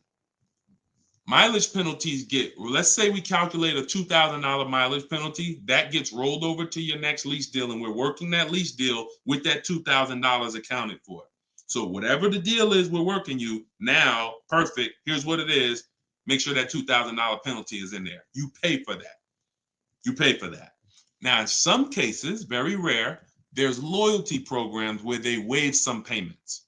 Mercedes used to have this. It's since gone away, and they didn't have it on every vehicle. They didn't run it every month, where if you lease another Mercedes, we'll cover 3 of your old payments. So you could get out 3 months early, no penalty. but it had to be waived.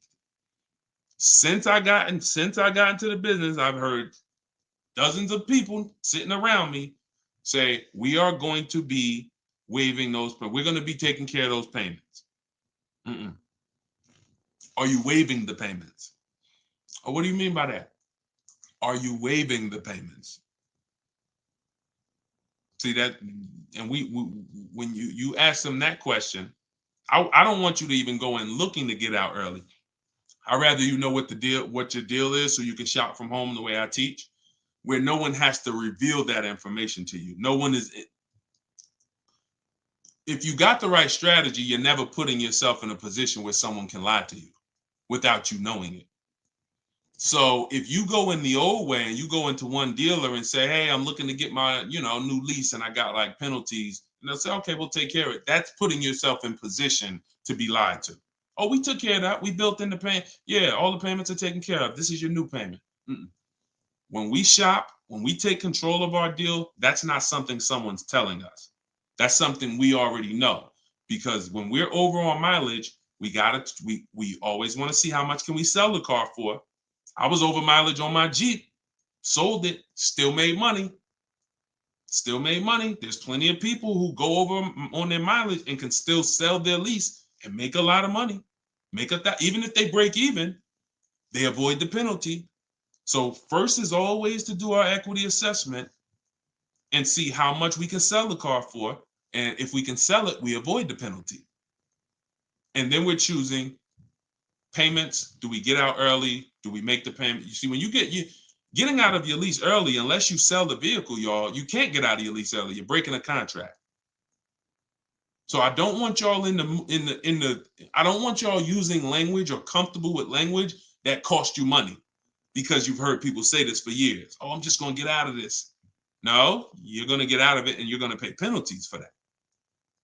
So because they've taught us, or you've been taught, oh, you can get out, no problem. You call the dealership, hey, you know what, y'all? I bought so many cars from y'all. I know I'm supposed to keep this lease for how many years? It's supposed to be 3 years, Mrs. Johnson. Okay, yeah, but I think I'm ready for something new already. All right, well, when can you come in, Miss Johnson? See, they're never going to say, just so you know, Miss Johnson, if you break the lease, the penalty is going to be, pretty significant, because you contracted for 3 years and now you're getting out. So we're gonna have to roll over probably about $3,000 or $4,000 or $5,000 to your new lease. So no, they'll just come in, get you in, and all right, here's your new payment, Miss Johnson. You don't realize that I'm paying $100 more for this car than I could have been paying if I just waited. But because you've been taught to be a payment shopper, it doesn't matter to you. But somebody who's financially savvy, who's like, man, I don't want that extra $100 coming out of my house for the same vehicle. You're not going to do this. So we cannot ever believe what dealers say about penalties, about, oh, we'll take care of that. We find out, can we sell our car to avoid the penalty? Or if I can't, I either got to pay the payments and get out earlier, or I'm going to stay in it and just take the mileage penalty. That's not a bad idea most times, y'all. Sometimes people will call and say, yo, I'm going over mileage. And I say, okay, well, based on how you're going over, you'll only be over by like 2,000 miles. That's only $500. Oh, I thought it was going to be more than that. Nah, you're going to be over by 2,000 miles. Just, wait till the end. And then when you get your new car, build that 500 into the deal, and that's it. Or just pay the $500. Because very rarely are people, oh, I was supposed to drive 36,000 and I'm doing 100. That's just, wait, something went wrong here. What the heck happened? I can see you were supposed to do 36 and you did 40. You're supposed to do 36,000 miles, you did even 45. Maybe you got a different job. But I mean, how we have to structure our leases right, so that if you know you're a high mileage driver and you take a 10,000 mile a year lease, shame on you. Like, we can't do that. We can't do that. Some people, oh, I'll just buy it at the end. You're killing yourself. You're killing yourself. The residual value, you're going to put a ridiculous amount of money on those, or a ridiculous amount of mileage on that car, and you're going to buy it in 3 years with 90,000 miles on it for the same buyout price that was estimated from your 10,000 mile a year lease. They estimated this buyout price is for a person who brings the car back with 30,000 miles on it. Here's the price. And then you bring it back with 90 and you pay the same price. Oh, I'm just going to buy it because I went over on the miles. No, killing yourself. You're realizing the loss. So again, this is why we want to be in your life. This is why I'm doing my best to be in your life so that you can avoid these things. Anybody who really wants to have somebody, like we're set up. We've been doing this for 3 years as far as a company, providing education. So, I mean, whether it's hundreds, thousands, dozens, we're set up to make sure that everybody who wants to protect themselves and get the best deals are able to do it. Paula, got my book. Phenomenal. Use it. Everybody that got the book, thank you. I appreciate you, brother. I thank you so much, Lord. I appreciate you. We're going to be doing these lives regularly. I think, this is the best format. I like to come and interact and really answer questions and really show y'all, why I want you to start treating cars, buying cars and leasing cars, getting cars like buying small houses. Most people treat getting cars like going to Walmart and getting a TV, big screen.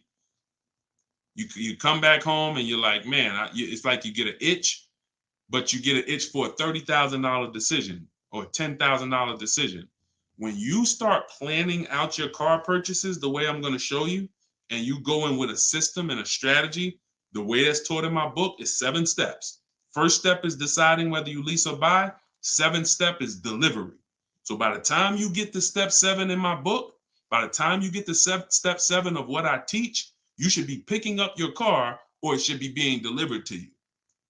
So it's not about learning and reading and then, okay, Deshone, I just read everything. I just learned everything. I just watched all the videos. Now I'm ready to go get my car. No, we're going to you learn by doing. And if I teach you a different way to shop, different things to do, by the time you get your car, you're going to be like, oh, I didn't need Deshone to tell me what to do step 1 through 7. I just needed him to tell me this is step 1, do that. And then when I'm done, I come back. Okay, Deshone, I did step 1. What's step 2? Here's step 2. Do this now. Okay, perfect. Let me go on these websites, do step 2. Perfect. Just did step 2, Deshone. Perfect. Here's step 3. Do this. And we found that has been able to guarantee success for so many people. And that's how they're able to get the same deals that I get. Like this is this lady right here, this young lady, like Taupe. She got a BMW $54,750 BMW, putting dealers against each other. She got it for $690 a month. She got the protection plan and raised it up. Her payment on that BMW. Now, mind you, if you can see on YouTube, if you can see on Facebook, you can see this slide. $690 a month. People are paying for that $54,000 BMW. People are paying $1,100 a month to go in and purchase that car. $54,000 is $1,100 a month with no money down because she didn't do any money down. $690. You see what I'm saying? Some of you might be looking, and quite honestly, some people may watch it because we're going to syndicate this. Whether you're watching this live or in syndication, doesn't change the value. You might be driving that same car, and you might be looking and saying, "Yo, I'm paying $1,000 a month for that car. She's paying $690. I put $8,000 down. She put no money down. We can't compare. You think Dave Ramsey, God forbid, and look, shout out to Dave Ramsey. I love what he teaches in terms of financial literacy. I love that he teaches people to invest and build for retirement and make sure I love that. But there's an area that he doesn't know what he's talking about, and that's when it comes to cars. See, look, credit is a big part of what, it has a lot to do with me helping you. Y'all don't hear me teaching credit. It's important.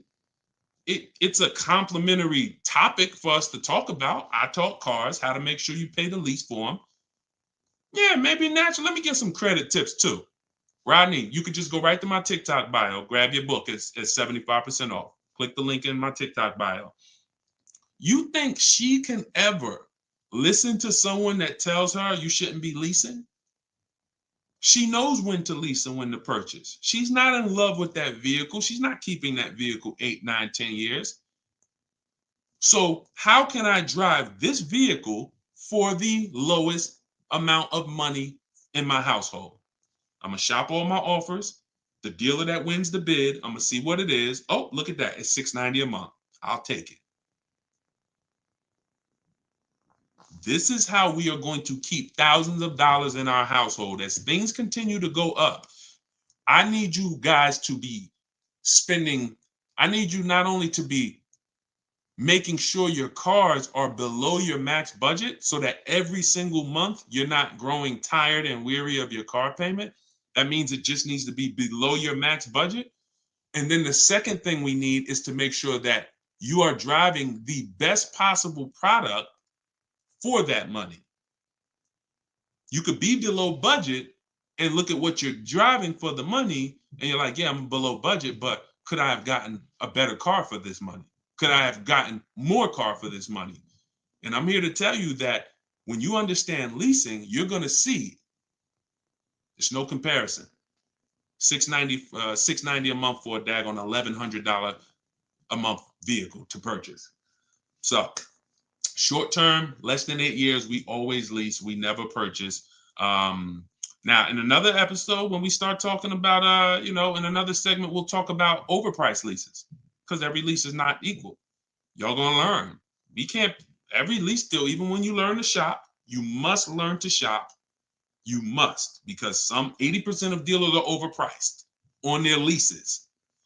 80% of dealers who gave Tope a quote. Let me come back from this screen. 80% of dealers who gave a quote to this young lady, Tope, on her BMW were a lot higher. Some of you even saw it on the video. It said it when she wrote it. It said, man, all these other offers were a lot higher. That's how it's supposed to be. So you can't go back and forth with one dealer. You must reveal the best dealer, the best offer through multiple offers. So that's what you do. And you do that whether you're leasing or purchasing. And when you start doing that, you'll understand. That's in the book. That's what I teach. Bids. One-to-one negotiation is dead. I want y'all to eliminate one-to-one from we never do it. Because you cannot do that with any other item and win. You can't do it with jewelry. You can't do it with groceries. You can't do it with televisions. You can't do it with houses. One-to-one negotiations, you lose every time. You must see multiple options, multiple offers, and then we pick the best one. And what you see is that's going to be done with loans we get, cars we buy, and cars that we sell. We don't trade. So, all right, yeah, this has been great. I need her contact. I don't know what you, I guess y'all having a conversation. I didn't know what y'all needed contact-wise. All right, let's see. Is buying and selling a car a good hustle? I'm not really teaching people how to buy and sell cars because, there's,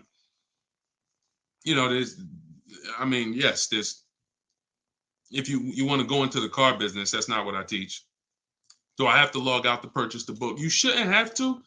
Let me try to reset. Let me know if it's still showing the $97 price or if everybody was able to get the 75% off price. Let us know. All right, I just reset it, so it should give you an opportunity to go back in there now and get it at the 97% off. All right. Buy dealer loaner cars. It depends. Those can be great opportunities. But again, we still need something to compare it to, Tina. Tina on Facebook said, buy dealer loaner cars. Now, we will buy or lease a loaner car if it's a great offer. So when we reach out to dealers, you'll see in the book, I teach you to go to the website because I give you my scripts. I tell you what to say. Some of you could do it by phone if you want to call a dealership and try to get multiple offers, but I would only speak to a sales manager. And even then, you got to just make sure that you but only speak to a sales manager. But the point is, if they have a loaner car, it needs to be so much better than what I could get a brand new one for.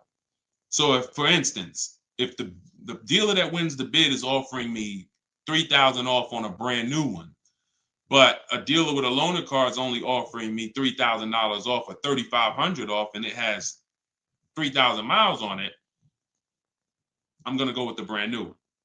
But if I don't have anything to compare it to, then I might think 3,000 off is a good offer for the loaner car. See what I'm saying? See, price assurance. Price assurance is when you guarantee. I want y'all, listen, if you want price assurance, type PA in the comments. You want this every time you make a deal. Price assurance means I guarantee that I paid the lowest price that I could have paid. That's called price assurance. I want you to understand, some of you are a bit though, is that possible with cars? That's what I want you to move from now on.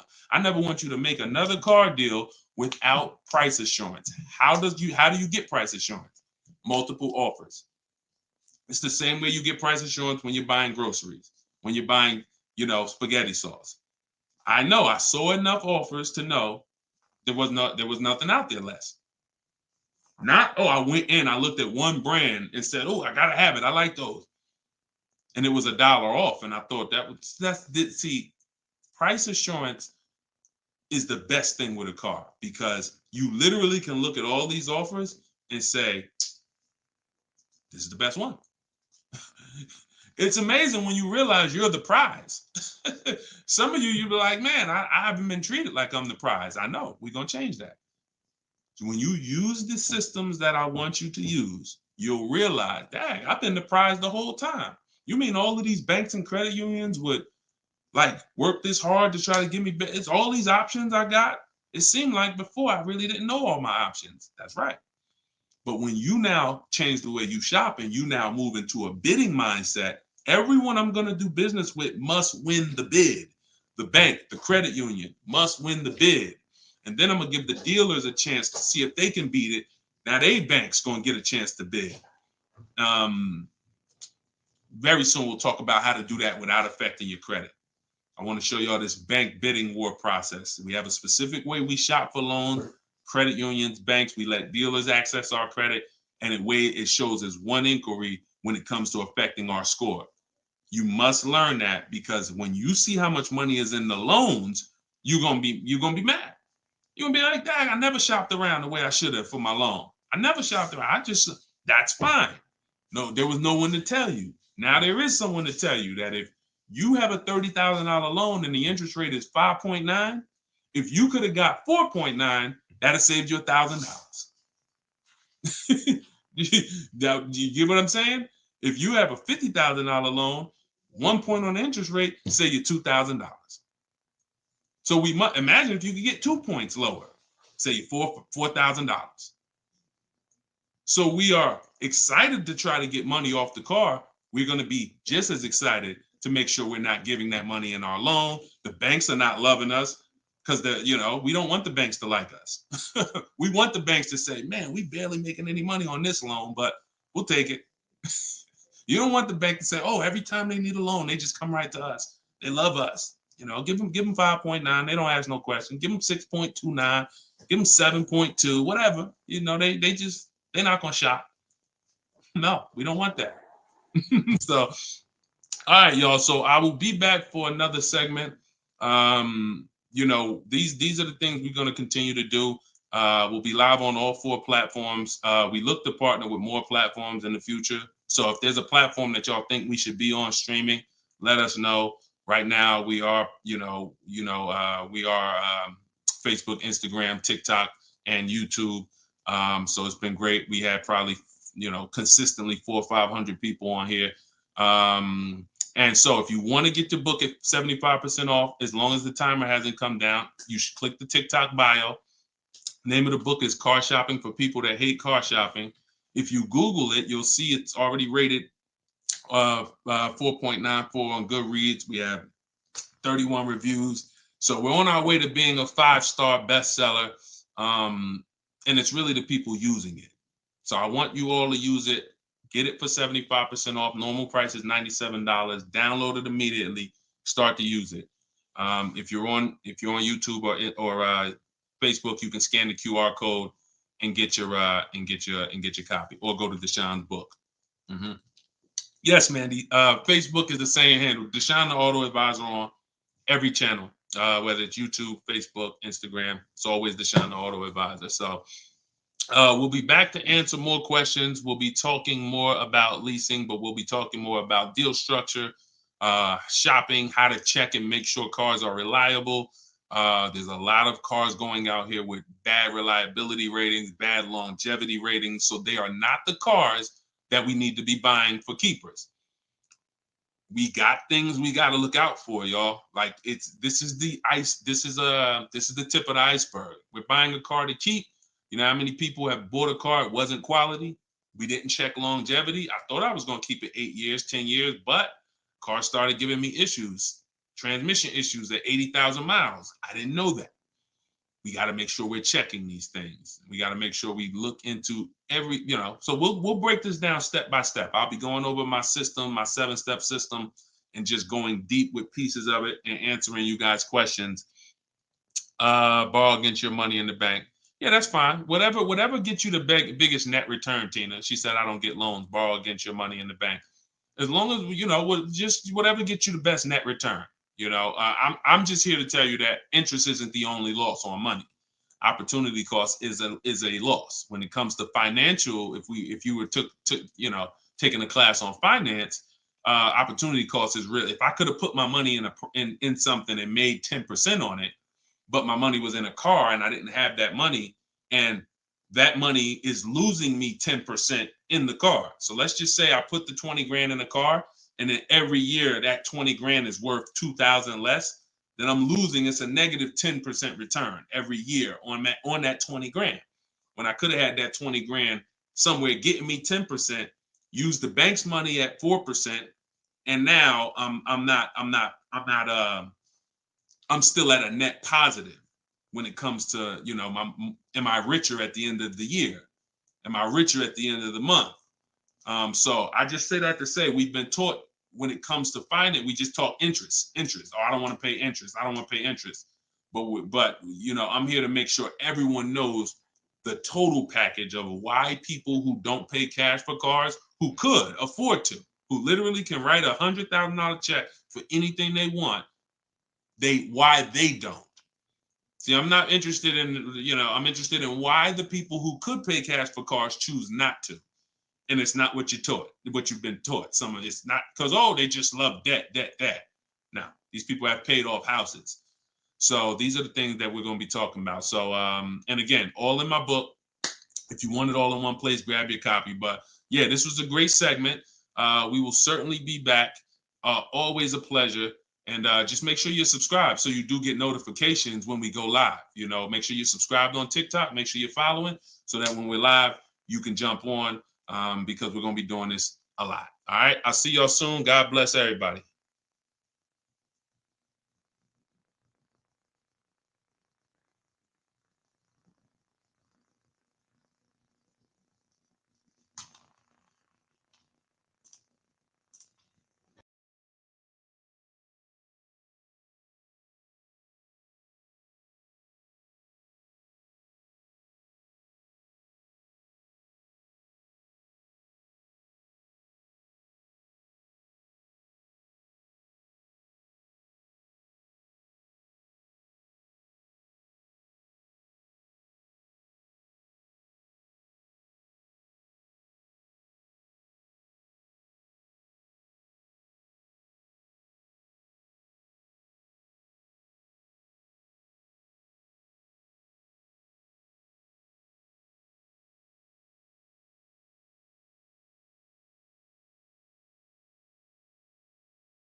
I'm on TikTok. All right, this is our first time going for everybody. So I think we're hold on, let me hit Instagram. See, but then when I come here, I hit go live. Okay, here we go. We're good. We're good. I think we're good on all 4 platforms for the first time. Listen, if you are car shopping now or in the next 12 months, I want you to type me in the comments.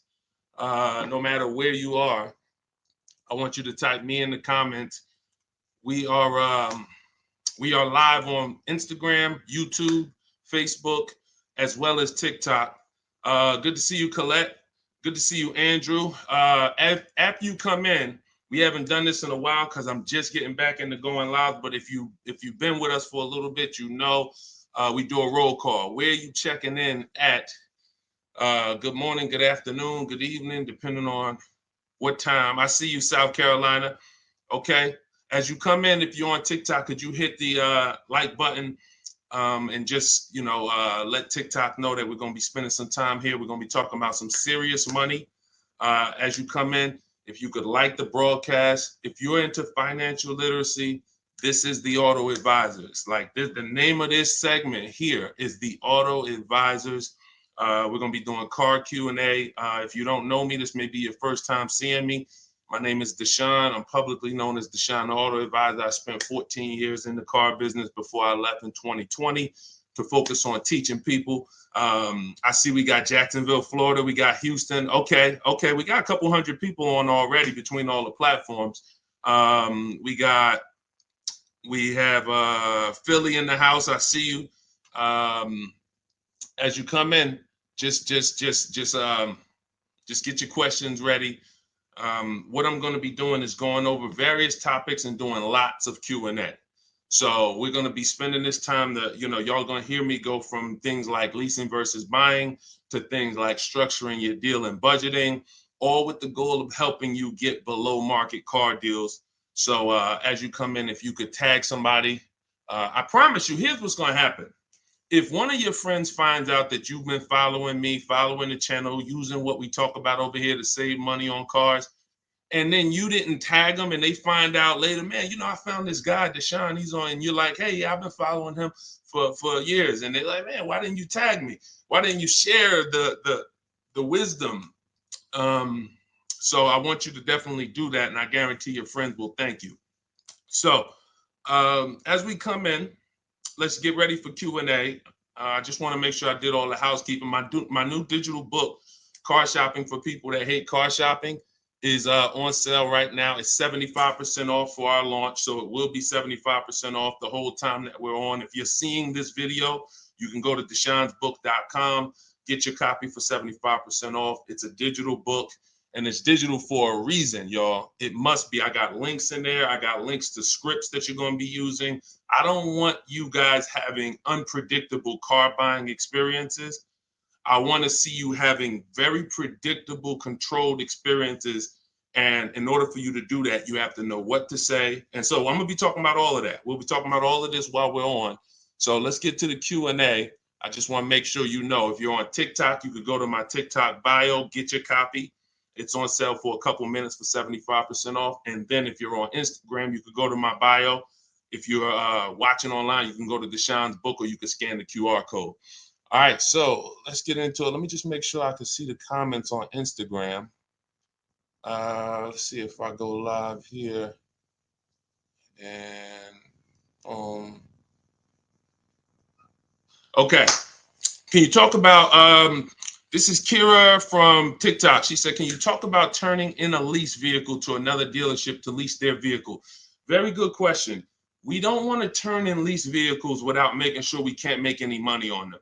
Some people have asked, do we have equity in every car? Equity is not in every car, but you do need to check if you have equity before you return your vehicle. Here's how we do it. We're going to call our bank. We're going to get our payoff. We need to get our payoff. You don't want the residual value, because the residual value doesn't include any payment you have, anything. You need the payoff. And what that's going to do is tell you the price that you could buy the car for. Now, there's a customer payoff. Can we light up the likes on TikTok, please, so we could get some attention and let people know we setting people free financially. If you're on YouTube, if you're on Facebook, if you could like the broadcast and tag somebody, I promise they'll thank you. So the first thing we're doing, y'all, we're never returning our leases. We are never returning our leases without doing an equity assessment. We got to check to see if we have any equity in our vehicle. We get our payoff, and then we're going to get at least 5 cash offers. At least 5 cash offers. What does that look like? That means you're getting offers from Vroom's out of business. Driveway, you're getting offers from, and I'm going to tell you, when you do this, if you are selling a lease, you must put no when it asks, is the vehicle a lease? You must put no. And I'm going to tell you why. The way these companies are set up, they're set up to buy vehicles. But in 2022, 2021, when they saw us making all this money selling our leases, a lot of the auto companies got the banks implemented what's known as a third-party restriction, which doesn't limit if you can sell your vehicle. It doesn't. It limits who you can sell it to. So we got to ask our banks, do I have a third-party restriction? And the way these buyers' websites are set up, the ones I just named, the Driveways, the Auto Nations, the Kelly's Blue Book Instant Cash Offers, these are people who literally inspect your car, give you a check the same day, CarMax, Carvana, and we must get offers from all of them. See, we don't realize, as y'all learn more about saving thousands effortlessly and easily, you're going to learn it comes through bids. It comes through bids. It doesn't come through giving one person an opportunity to buy your vehicle. We must get bids. When we let the market bid on our vehicles, we're going to win every single time. We're never going to worry about if we overspent. We're never going to worry. This is all in the book. So everything I'm teaching y'all on this live and in my free vid, it's all in my book, step by step, 75% off, get yours. But you have to know exactly what the market will pay for our vehicle. We must know that, and that's very easy to do. Going to these websites, getting these offers. Their offers are really good. They put their best foot forward. Sometimes the dealerships, which are Kelly's Blue Book, Instant Cash Offer, Auto Nation, they might try to, what they're trying to do is put a number online and see if they can stand by it. So we got to make sure we're very accurate when we tell people how much, what the condition is of our vehicle. But then we're getting offers. So if you get those offers, y'all, and you see that those offers are $1,000, $2,000, $3,000 more than your payoff, then that means you have equity. If it's $4,000 or $5,000, that means you have equity. And here's what you got to know. The customer payoff for our leases, when we're done, we're still talking about answering this young lady's question about what the lease in process is. She asks, should we return a lease and lease another vehicle from the same dealer or a different dealer?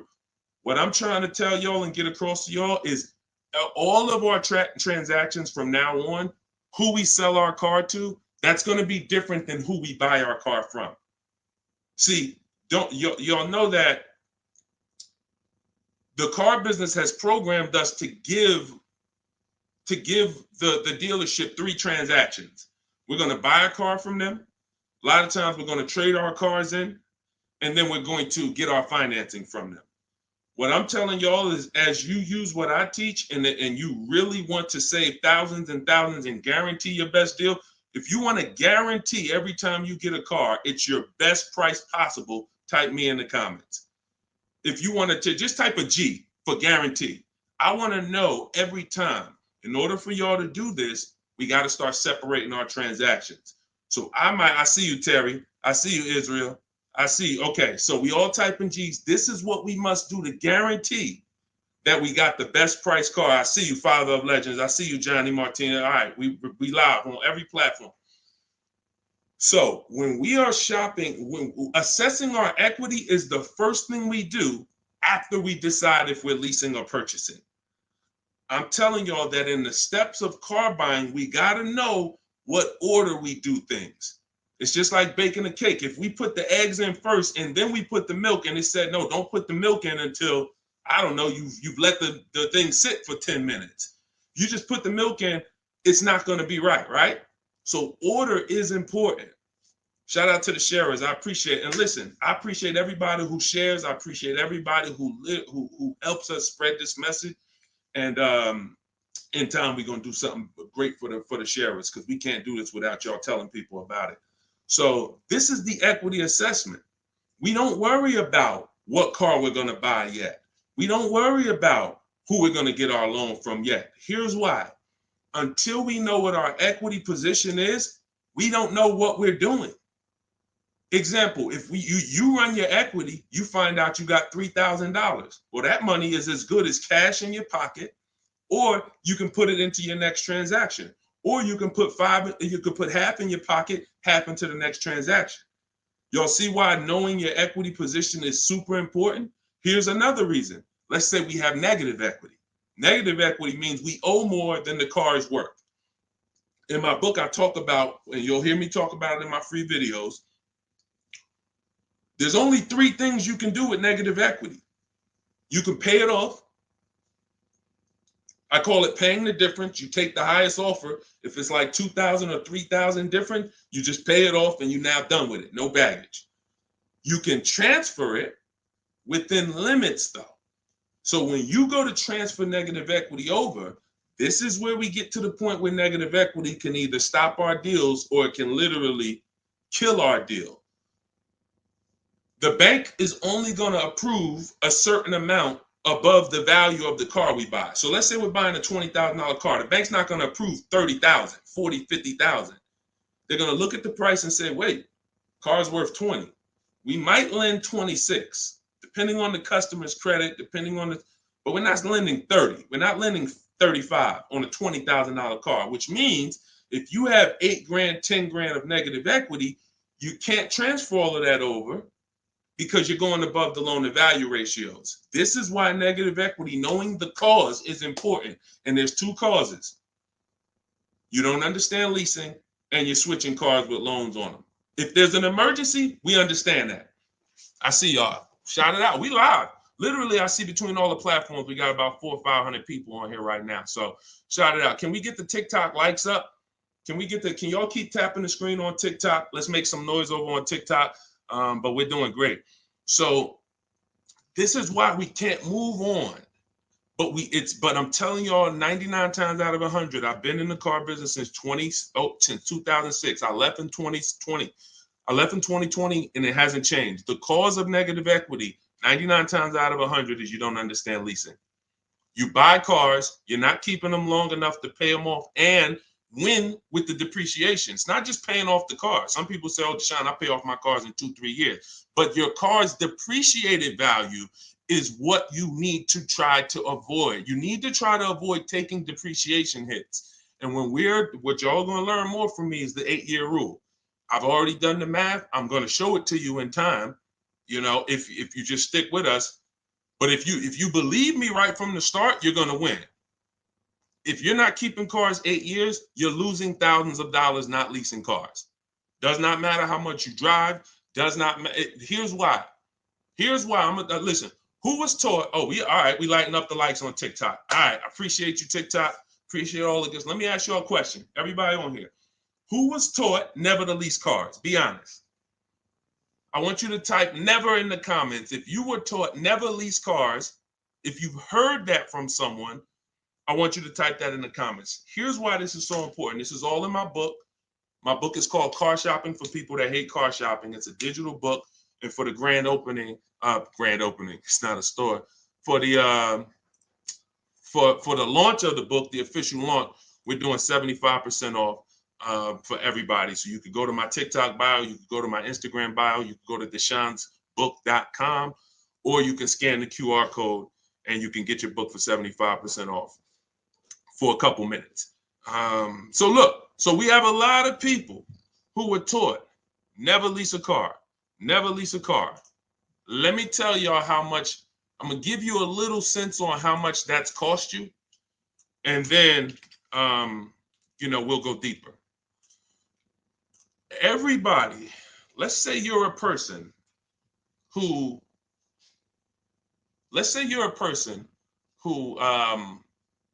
keeps their cars until the wheels fall off. We call those cars keepers. If your next car is going to be a keeper, type K.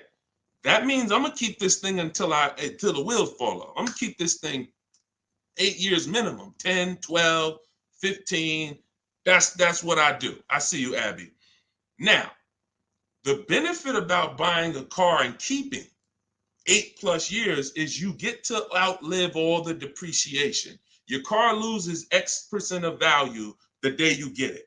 And whether you drive it or not, if somebody came and parked a car outside your house right now and said, hey, this car's worth $30,000, it's yours. Now you say, I don't drive. I already got a car. I don't need it. You come out a year later, is that car worth $30,000? You didn't drive it. See, this is your first, you didn't put a mile on it. You didn't touch it. It just stayed out there. It was worth 30 when they dropped it off. Is it worth 30 today? a year later. Exactly. Here's what I'm telling y'all. That's the first deep lesson on depreciation. See, if you get that, now you're getting the clue of why leasing is not about how much you drive. People who say, oh, I like to drive as much as I want to, so I buy my cars because I don't want to pay for the mileage. Here's the revelation. You pay for the usage of the car whether you use it or not, whether you drive it or not. It's going down. The more usage you put on it, the faster it goes down. So leasing is not a matter of how much I drive.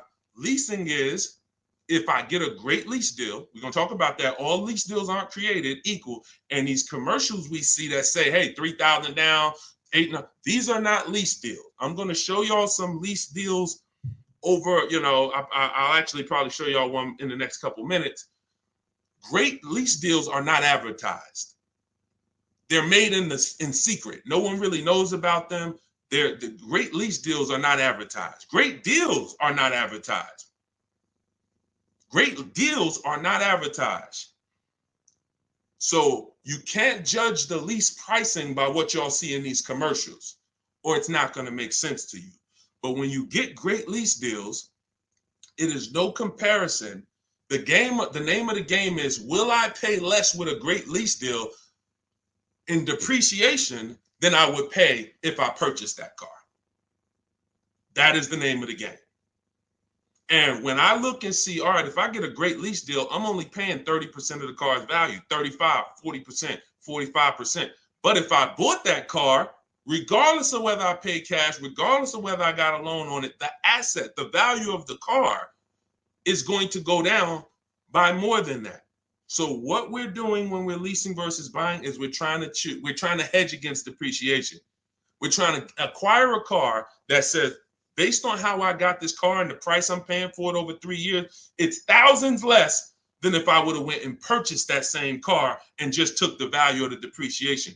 And this is what I'm telling y'all. They've hid you can't understand this when you're just tied into payments. And a lot of you know payments have nothing to do. Some of you who are a little bit more financially savvy, payments have nothing to do with the deal on the car. If you don't know that, you're going to learn that the more you hang out here. Payments have nothing to do with the price of the car, the deal on the car. That's just the financial tool. That's just what you've attached to the asset. If you go and you overpay $10,000 for the car, doesn't matter if you got a loan on it. Doesn't matter if you did no money down. You overpaid by $10,000 for the car itself. That's focusing on the asset. So leasing, y'all, is for people who don't keep their cars more than 8 years. It's that simple. If you do not keep your cars more than 8 years, you cannot outlive the depreciation that the car is losing. The money, you go out, slap 30 grand into a car, that car is losing money for you every single month. So you're trying to say, is there another way I could get a car where I'm not paying this kind of money? If I'm losing $500 of value every month in my car, is there a way that I can lose less than that? And what I'm going to show y'all is leasing is just the way. So these are the first 2 steps. The young lady asked the question about returning her lease, but I want y'all to know that that's step 2. We assess, can we make any money on our deal, on our old car? And then, but the first thing we got to do is decide buying versus leasing. Lease the loan. Good Time said, lease the loan car was good. Welcome to everybody that jumped on. My digital book, Car Shopping for People That Hate Car Shopping. Everything, it's 75% off. You can get your copy while we're on here, but we're going to be going deep on Q&A for at least, I'm not even watching the clock. So just go to my TikTok. I don't think you're going to leave the broadcast either. If you go get your copy, go to my TikTok bio, go to my Instagram bio. If you're on Instagram, wherever you're at, if you're on YouTube, scan the QR code or go to deshonebook.com and get your copy so that we can go deep on this. I don't want you trying to just remember everything that I'm teaching. I want you to have a reference point, and it's affordable for everybody. It's normally $97. Okay, let's go. Things are way too complicated to fix now. I guess you're talking about when it comes to cars, electronics. Another reason people don't feel as confident keeping their cars like they used to is because the cars are getting a little bit more complex. It used to be very simple for you to find a good car, keep it 10, 12, 15 years. There's still cars out there that you can confidently do that if you make sure that you're checking the reliability of the car, checking the longevity of the car. We do this on Google. We have to make sure the cars we're buying are good cars. Then we can certainly avoid, you know, a lot of these cars. But yes, that is a lot of people don't feel as confident keeping cars long term as they used to. How about a lease to buy at the end compared to straight out buying? Cousin Al, that's a good question. He said, how about buying a lease to purchase? Who's heard of that? Who's heard that term before? Lease to buy on a car. You may have heard it with a house. If you've heard if you've heard that, let me tell you why that's a bad idea. We're mixing two strategies. See, there's nothing better than for the long-term person than us buying a long-term car, making sure we pay less than everyone else. That we're gonna do that. We're gonna get you stay around me, you learn from what I do, what I teach. You're gonna get below market car deals, new cars, leases, pre-owned cars. The best way to save the most money on a car is to buy it. You could decide new or pre-owned, it's really pre-owned, and you keep the thing 10, 12, 15 years. Because your cost per year is going to be so low. When you look at how much money you paid for the car over the long run, it's going to be like, wow, I only paid $2,000 per year, $500. The longer you keep. The second best way is buy a new car, keep it forever. Brand new, keep that thing 12, 15 years. But most people are not doing that. And if you're not going to do that, that doesn't mean you can't switch up. But if you say, Deshone, for my next car, can we keep sending the TikTok likes up? If y'all are enjoying this, could y'all please hit the like button? We got probably 400 or 500 people on here still. If you could hit the like button, that would be great. And I see all the gifts. Thank you. Everybody who's sending roses on TikTok, gifts and all of that, stars. Thank y'all very much. But what you got to know is, what is the strategy for this next car? Is that 8+ years? Then I'll buy it. There's nothing better than that. I'm going to buy it. But you got to realize buying comes with what, y'all? Maintenance, upkeep, repairs. That's what it comes with. But we win when we buy. We win 8, 9, 10, 15 years later is when we win with a purchase. You don't win with a purchase 3, 4, 5 years because the person who's leasing is paying so much less than you. If they got a great deal, they're paying so much less than you to drive a brand new car. It doesn't, like, you don't win. You can't win. But in the long run, you will. So you got to ask yourself, this next car, is it 8+ years or is it less than 8 years? And if it's less than 8 years, then I got to go to my lease strategy. And that could be for my, you know how many people out here, y'all, they're like, oh man, I buy my cars, I keep it till the wheels fall off. I'm not leasing. Yeah, but what about your spouse? What about your children? That car you buying for your 22-year-old college student, are you think they keeping that car for 8 years like you are? No, probably not. Then you should be thinking about, you shouldn't even be thinking about, you should be going to the lease play for them. You know how many people have put their kids in a $21,000 car paying $500 a month, $20,000 Toyota Corolla, paying $500 a month because they wanted to buy them their first car, and they go get them a $20,000 Corolla that they could be leasing for $300 a month. And then that kid wakes up in 3 years and they're like, man, I'm paying $450 a month for a Corolla. I don't really like the car. Plus it's kind of expensive. This is what happens. I've seen it millions of times. Some of you may have experienced this. Your first car might have been like that. Maybe your parents went and got you your first car and purchased it. But I'm telling you that if they understood leasing, they could, especially if you were going to pay the bill, they would understand, we're not keeping this car long enough. We should be leasing it. And so I'm going to keep hammering now. I'm never going to stop hammering because we got years and years of bad information that we got to unravel. People who've been doing damage, y'all. Big audiences, big platforms, just telling people, oh, leasing is the most expensive way to own a car. Guarantee you, if I had 10 minutes on them with a live and I bet them $100,000, are you willing to bet 100? Let me just ask you, you sound very confident when you're talking to the public. They don't realize how much money they're costing you. So my question would be, if I can show you that that advice you're giving them is completely wrong financially, will you pay me $100,000? Will you take the bet? Because if you're willing to say that, stand on it.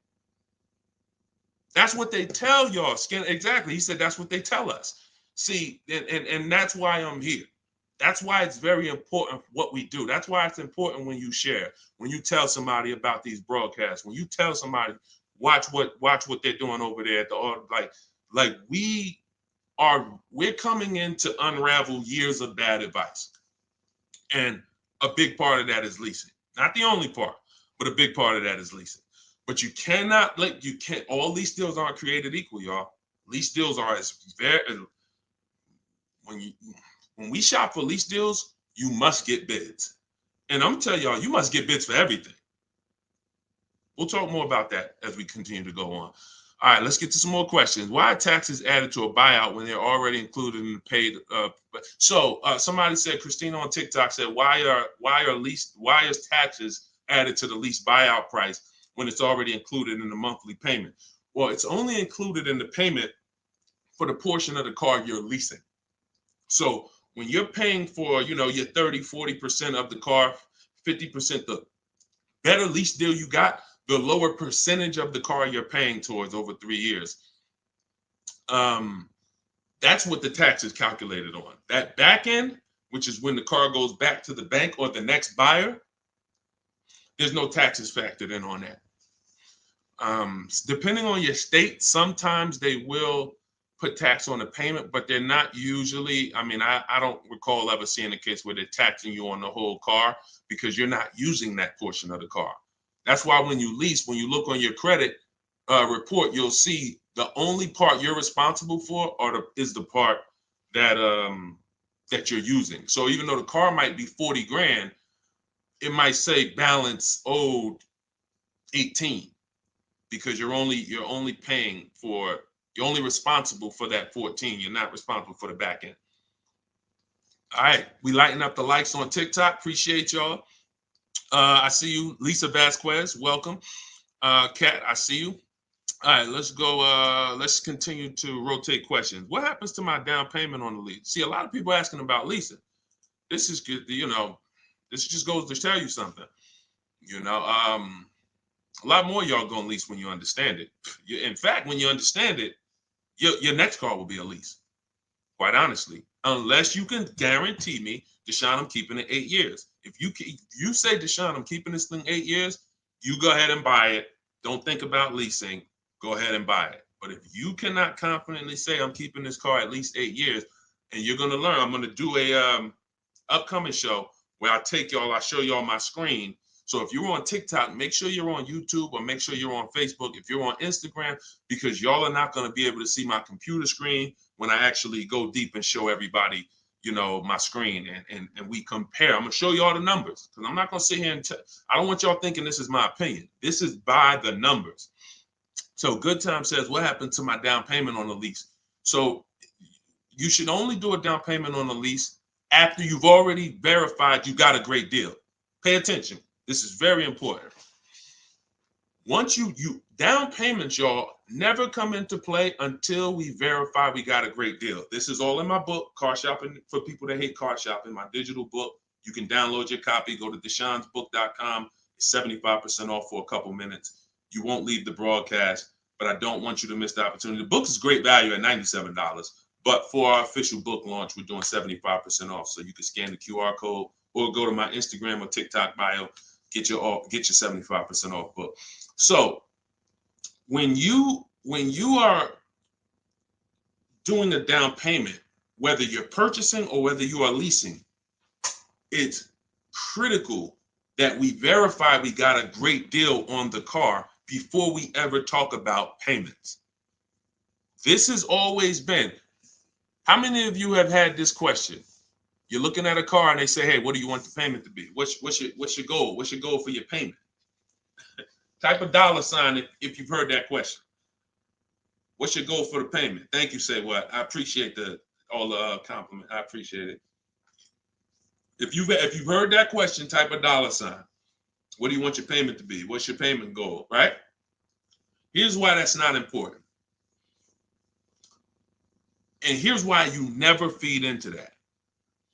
If you feed into that, you run the risk of focusing on the payment structure and not the price of the car. You also run the risk of focusing on the payment structure and not shopping for your own interest rate and letting banks bid on your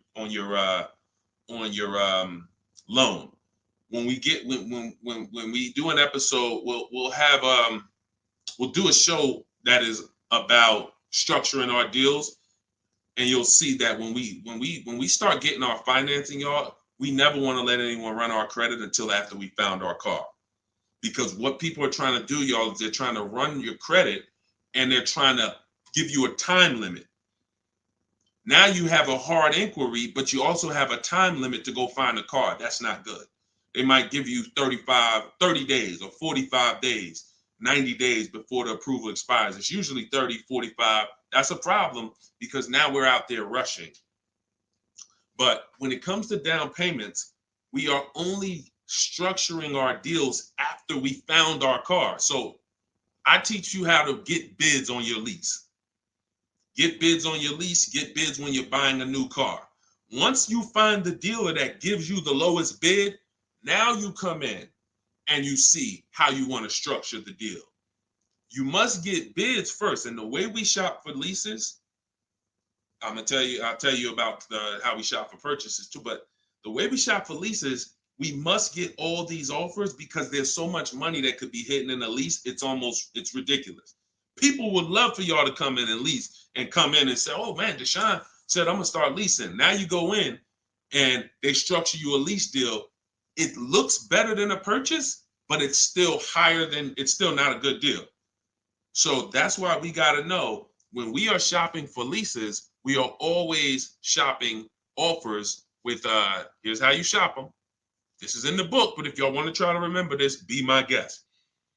You are getting your lease deals, your offers with first month's payment total out of pocket.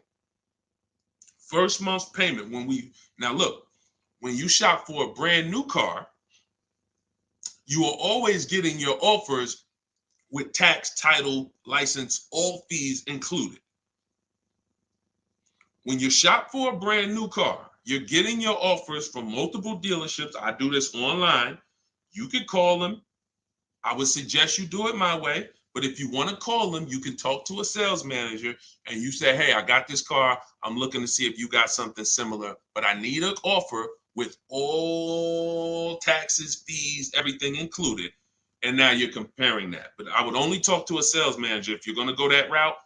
Again, in my book, I teach you the scripts. I got the emails that we use to do this because you want to use my words. But if you're not going to use what's in the book, you should be calling and asking for a sales manager and just give them an opportunity to beat the quote. That's a manual way to do it, but it's still better than you going back and forth with one dealer.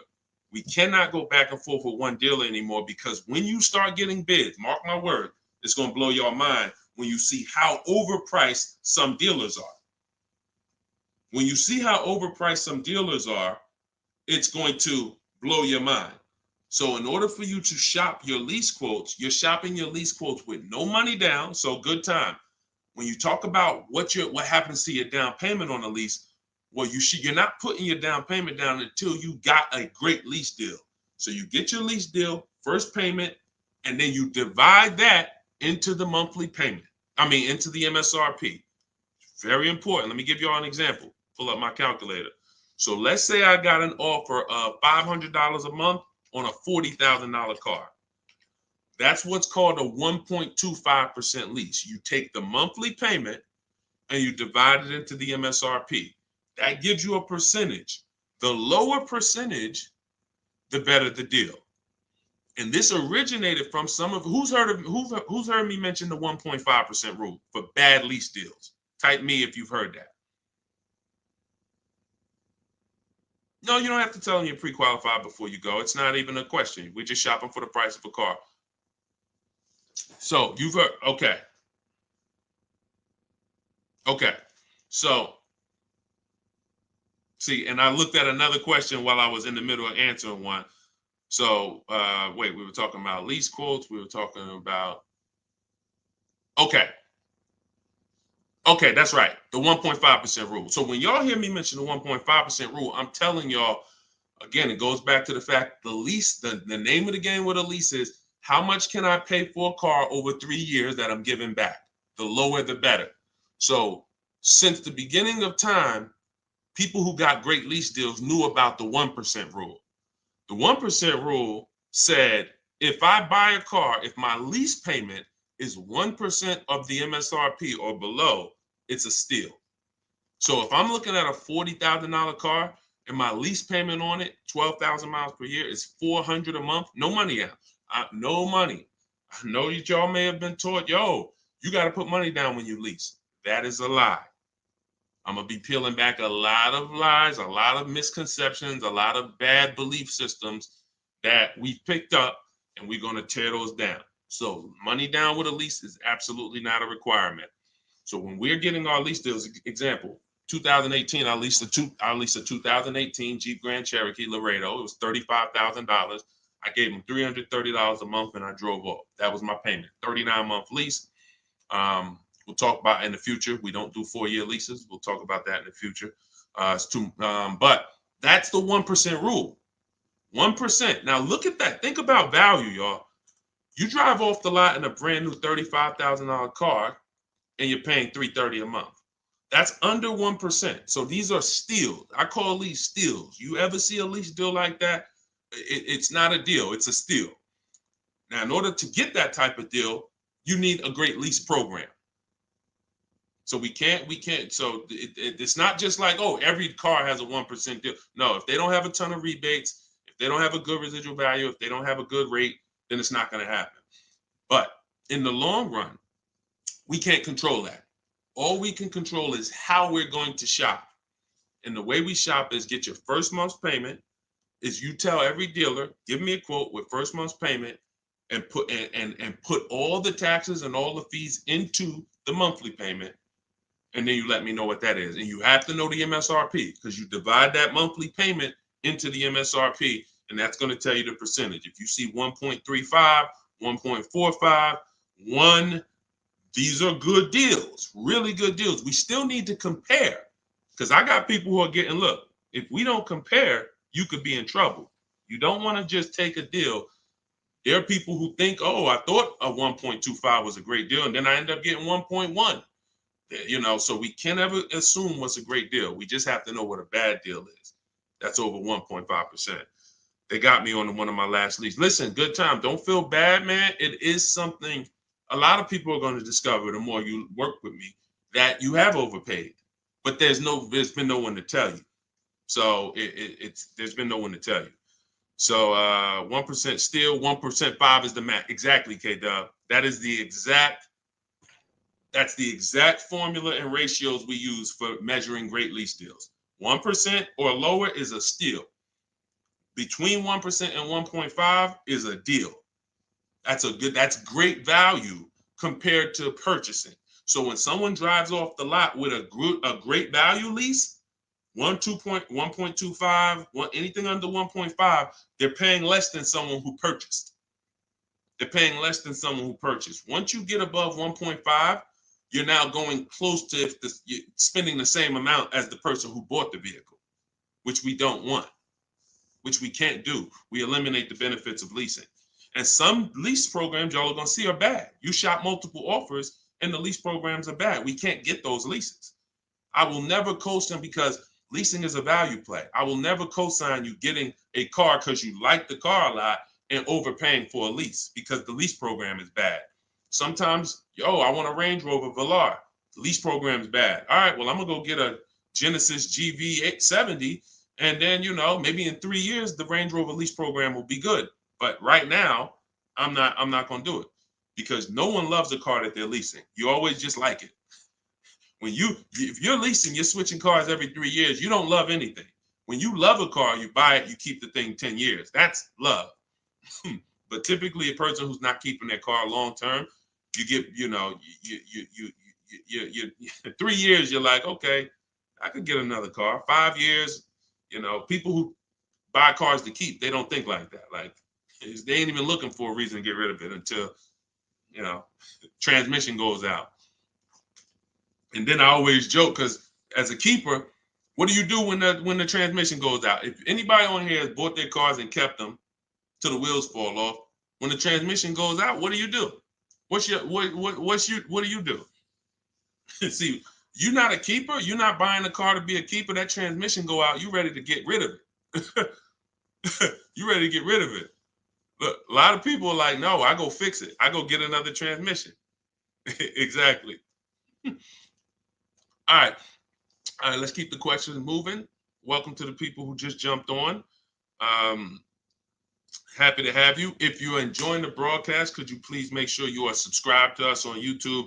That's where we're going to be able to share really when we get into, which is coming very soon, I'm going to be sharing visuals for y'all to see. Just sharing a variety of things, websites that we use, things you want to stay away from, website, like all in my book.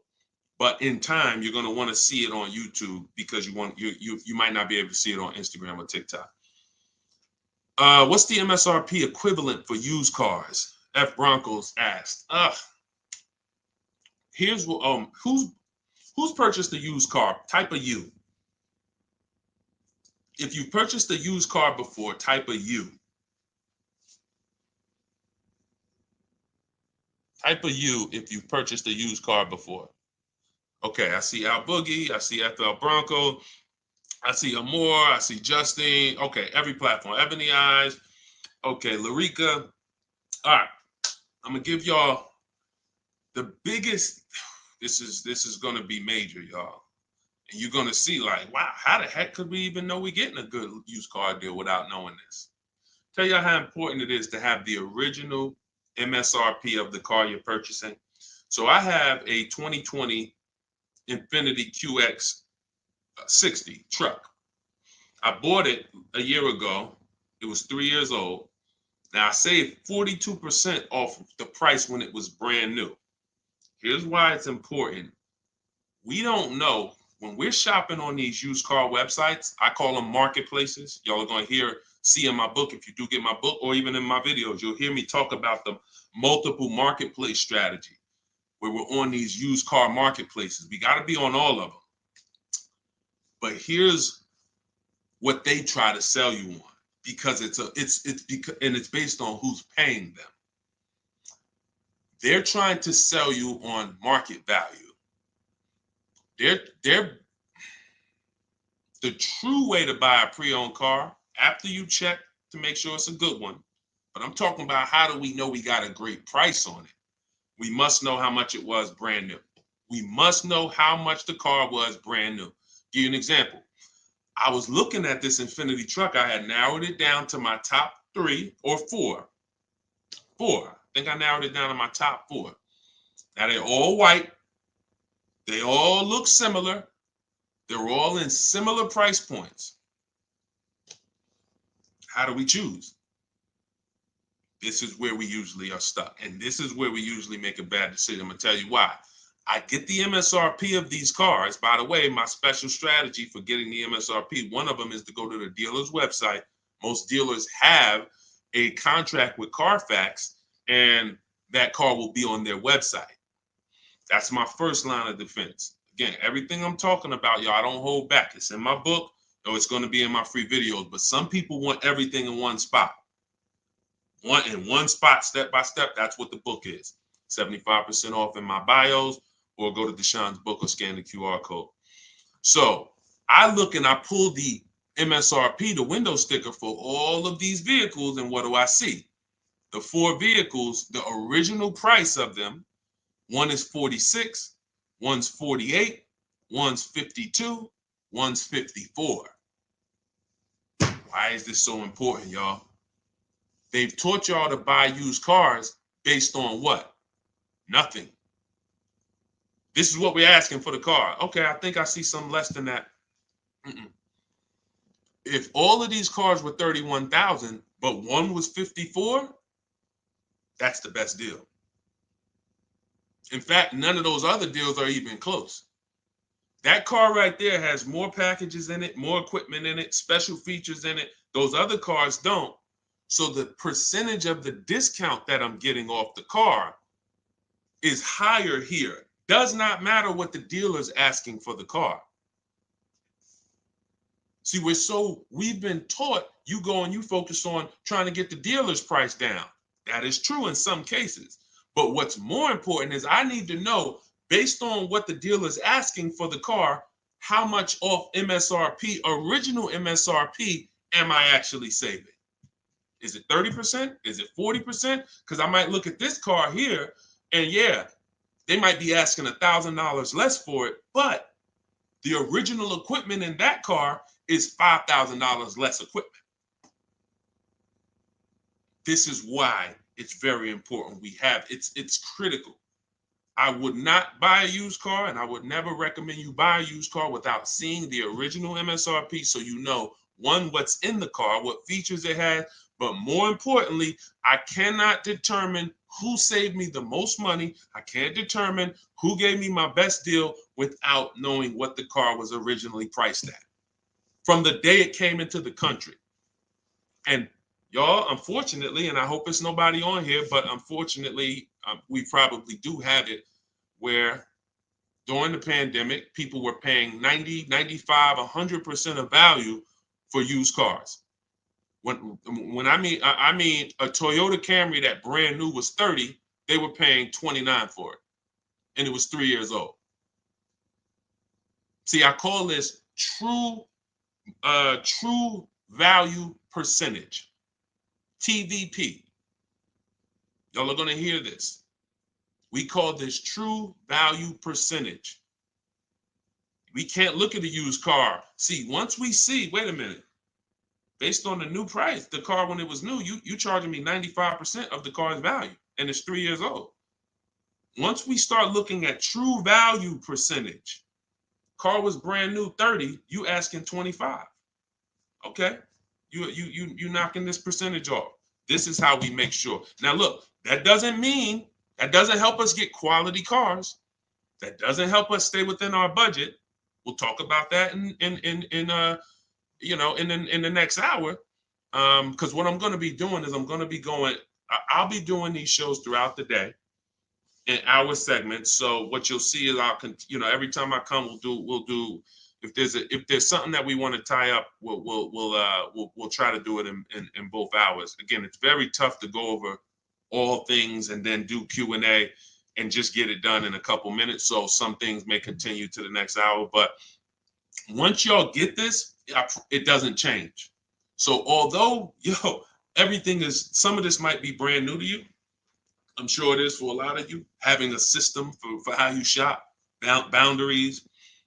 But once you see how this thing works, it doesn't change. That's why I could write a book. That's why I have a library of videos that are step-by-step. The step-by-step version of my book is the Cars from Home video library, because I know we're so ahead.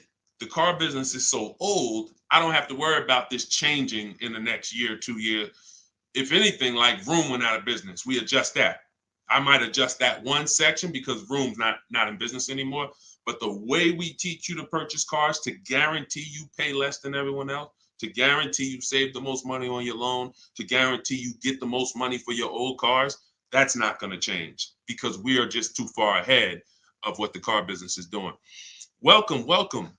Blessed said, I'm new here, been watching your shorts. Great job, homie. Good looking out. Appreciate you, man. Thank you so much. If you're not subscribed yet on YouTube, could you make sure you subscribe? Everybody who's on any other platform, if you could subscribe to us on YouTube, that's where we'll be, able to put a lot of our widescreen stuff so y'all can see. We're gonna teach, but what y'all gonna see, even in the book, it's not teaching and then you're trying to memorize it. It's just shop different.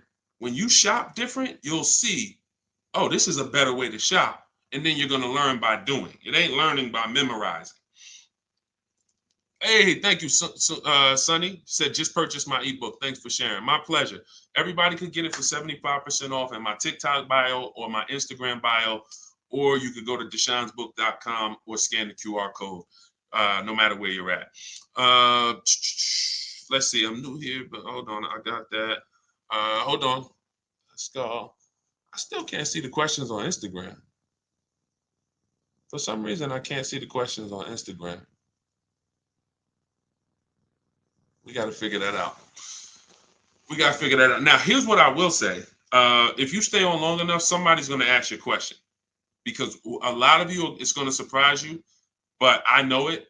We've been working with people long enough to know a lot of you have the same situation, literally. So that you stay on, even if you don't your question doesn't get answered, you'll hear somebody that's, oh, that's the exact same situation that I'm in. Josie said, I really need help. I'm interested in buying a 2001 H1 with 70,000 miles, 75,000. Should I go for a 40,000 of 50K? I don't really understand that.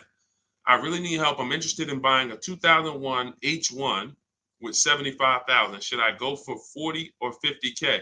So I'm guessing you're saying I'm buying a 2001 Hummer with 75,000 miles, or either is that asking price is 75,000? Should I go for 40 or 50K? No, we go for whoever wins the bid. See, we can't get into, here's where this could hurt us sometimes. You know what we do? We save a certain amount off the price of a car, and then we want to carry it to our next deal and say, well, we should save the same amount on this car. No, because we don't know what the programs were that allowed us to save 7,000 off that car. And I'm talking about new. Pre-owned cars, this is different. Pre-owned cars, you go to the market and you see who has the lowest car for the money. So we're not going local. It's two favorite words, y'all. And some of you, let me see who's been with me for a minute. See if anybody knows. What's my two favorite words when it comes to saving money? And again, this is, I haven't been live and we haven't done this in a, does anyone remember favorite words? Y'all wouldn't know on YouTube, I don't think, unless I used to say this a lot on TikTok. Oh, Alicia said they got kicked out of Instagram. Okay, so come on over to TikTok. All right, it still says we got a lot of people on Instagram, but that's good to know. Okay, we'll check that out. Does anybody remember my two favorite? All right, anyway, I'm gonna tell y'all, and now y'all will know this going forward. And I want these to be your two favorite words: multiple offers. Multiple offers. Very important. When I tell you, when you make multiple offers your two favorite words, you are going to save so much money. It's crazy. So I'm not buying something and there's only one of them out there. I don't have anything to compare it to. That'd be like me walking into the grocery store and I want chips. I really want some barbecue chips. And I go into the aisle and it's only one brand of barbecue chips. Wise Barbecue is the whole store. Now, I don't know if they're charging me a good price because I don't have anything to compare it to. They might say, oh, bag of chips, $4.99. Is that good or not? Well, we don't know. But when I see all the other options, same thing with spaghetti sauce. I need to see all the options. Same thing if some of y'all were buying a TV. If you had to buy a TV right now, if you had to buy a daggone 100-inch TV, are you worried about overpaying for it in this day and age? No, because you know, man, I'm going to go to Amazon, I'm going to go to Best Buy, I'm going to go on this Walmart.com, and by the time I see some options and see what they pricing at, I'm going to be able to choose the best one in 10, 15, 20 minutes, right? That's what comes through. That's price confidence. That's called price confidence. And the only way to have price confidence, to eliminate that feeling of, oh, did I overpay? You think I paid too much for this? Is to learn multiple offers, multiple options. So what you should be doing, Josie, is looking at so many H1s, wherever they are, that I know I'm not going to overpay because I see them all. I see where the price, and I'm going to teach y'all, this is in the book, and I'll teach y'all in my video. We set up accounts when we're shopping for a new car, because once we know where the prices are, we want to be alerted every new car that pops up. Every single used car that pops up, you want to get alert on it. You want that thing coming to your email the minute they post it. because everybody else is not going to be able to move on it because it's too fast. They need time. They need to, oh, let me see it. Okay. But if you know the used car market, like I'm going to teach you, if you know the low prices on this car is 40, the high prices is 55. Soon as that one pops up at 41, you don't have to hesitate. Speed is what gets people deals a lot of times, y'all. I've sat in front of people and I'm literally offering them, and this is back when I was in the dealership, and I'm literally offering them, like the dealership is making no money. That's how good of a deal it is. And I'm like, listen, miss, like, I'm just telling you, we're making no money. We gave you everything. But they didn't take it. And I'm gonna tell you why. I can't blame them. They didn't have enough other offers to feel confident that what I was giving them was the best. That's the problem. So in order to have price guarantee, price assurance, for us to know that we are paying less than everyone else, we have to see multiple offers. And then in order for us to guarantee that we have not, that's just what it is. Price assurance comes through multiple offers. And then we have to get a quality vehicle. Okay. So all of this I will teach.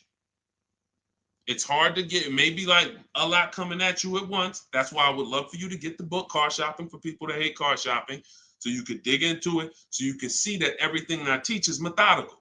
I don't want you trying to remember this. Get the book, take your 75% off for the launch of the book, and then dig in and you'll see, wow, he has this thing set up in systems so that I don't have to be trying to remember what to do. I don't want y'all trying to remember what to do when you're out here shopping for your car. I want you to have a roadmap, a blueprint, and that's what 7 Steps to Saving Time, Money, and Avoiding Dealerships is. Thank you, Curtis. Appreciate it. 10-4. Oh, 10-4. Thank you for the guidance. It's a rare vehicle. If it's a rare vehicle, that's fine, but you don't want to overpay for a rare vehicle. You need to see enough of them to know that you're not overpaying. You don't want to sit there. You know how many people got a rare house? Your value's down. You know, I got a rare house. So if the value is going to be down, think about it. If it's rare buying, then it's rare selling too, which means your market, when you go to sell it, if you go to sell it one day, it's not going to be huge. That's not a car you can sell in 24 hours. Unless you just want to blow it out price-wise. But in order for you to make sure you don't lose, you got to make sure you buy right. You can't overspend by 10, 15 grand. So just make sure any H1 in this country, you know the price of it. That's all. If I see one over, it could be all the way over on the other side of the country. If I see the price, then I know what the market is. It doesn't matter if it's over there. If they're asking 10 grand less and it's a good car, has great service records, it has great title history, has great accident history. Doesn't matter. That shows me that's the market price. All right. Thank you, Josie. I'm glad. Enjoy it. You're going to be able to get to any car you want. And you have so many strategies in there for later. If you're buying a used car now, it's in there. If you're going to be leasing, it's in there.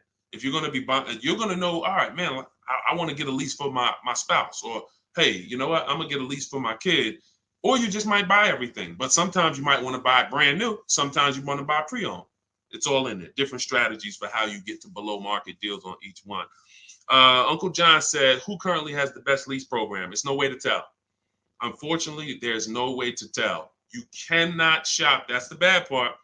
That's why when we shop, y'all, it takes us about 45 minutes to an hour to find out where the market is on a car, what the best offer is. Once you get good, like I said, if you're doing it the slow way, you could call sales managers. You get one lease price, and then you call a sales manager and see if they can match it or beat it, or beat it rather.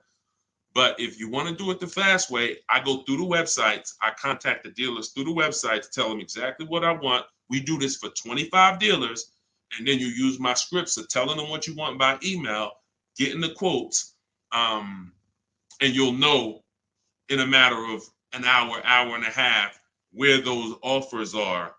But there's no other way. Because again, great deals aren't advertised. They're not going to advertise great deals. They'll advertise lease offers where they make money. Hey, bring us 35 grand. I mean, bring us 3,500 plus taxes and fees, and your payment's 479 a month. Yeah, but you're putting down 6 grand to get there, and then no, those are not good deals. You're paying too much for a car you're giving back. So yeah, so we'll cycle through various topics. We spend a lot. We spent a lot this hour talking about leases, talking about leasing versus purchasing, and hitting a couple things. But what y'all will see is we'll do themes kind of each hour. I'm gonna come back. I'm gonna come back for the next hour, and we'll probably still stay on it, but we'll be able to get through more questions, because as y'all can see, some of these questions require a little bit more deeper answer. Just as if you were purchasing a house. I know they've made it seem like, oh, well, let's just ask a simple question and then let's just, it should be a super simple answer. Not when we're purchasing houses, right? It's never simple when we're purchasing houses, when we're getting mortgages, when we're investing. Why would it be simple when we're buying $20 to $50 to $100,000 vehicles that depreciate, that lose us money whether we drive them or not? That's danger. You got a real lesson on the dangers of depreciation in this hour. Like, ridiculous. You drive a car, buy it, just park it outside, come back in a year, car's worth thousands less.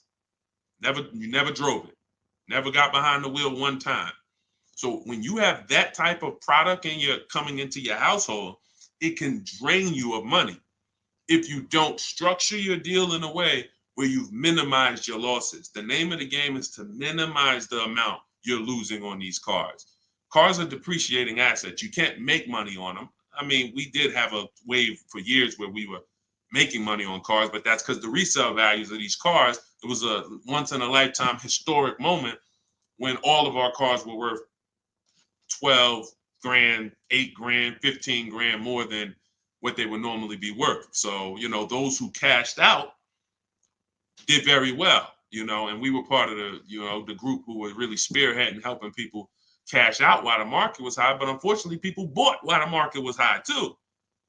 So this is, we'll be talking more about these things every hour. So lease good for bad credit. Now, what you're gonna have to do is set yourself up. If you can't qualify for a lease and you should be leasing, then now your goal is to now get prepared to lease. That might take you a year or two.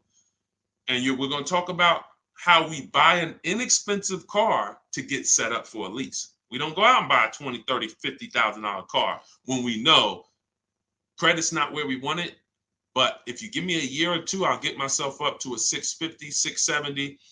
I'll use an inexpensive car to build a good payment history, because I'm paying more for interest because my credit's not good. So the last thing I want to do is buy an expensive car and have a higher interest rate. Now, when I go to switch out of that car in 2 years, because I'm ready to get my brand new lease, now I got 10 grand of negative equity. That's now, first it was credit stopping me from getting the lease. Now I got too much negative equity stopping me from getting the lease. These are two things we want to avoid when we're trying to set ourselves up. And the way we do it is we make sure we buy the least expensive car we could get a loan on. We want the smallest loan possible. And then we get a reliable car. And our plan is to switch out of that car in 2 years. Make the payments, pay the higher interest, but that's okay, because in 2 years, I'm driving something brand new off the lot and I'm leasing it. So that might not be the ideal car. In fact, it shouldn't be.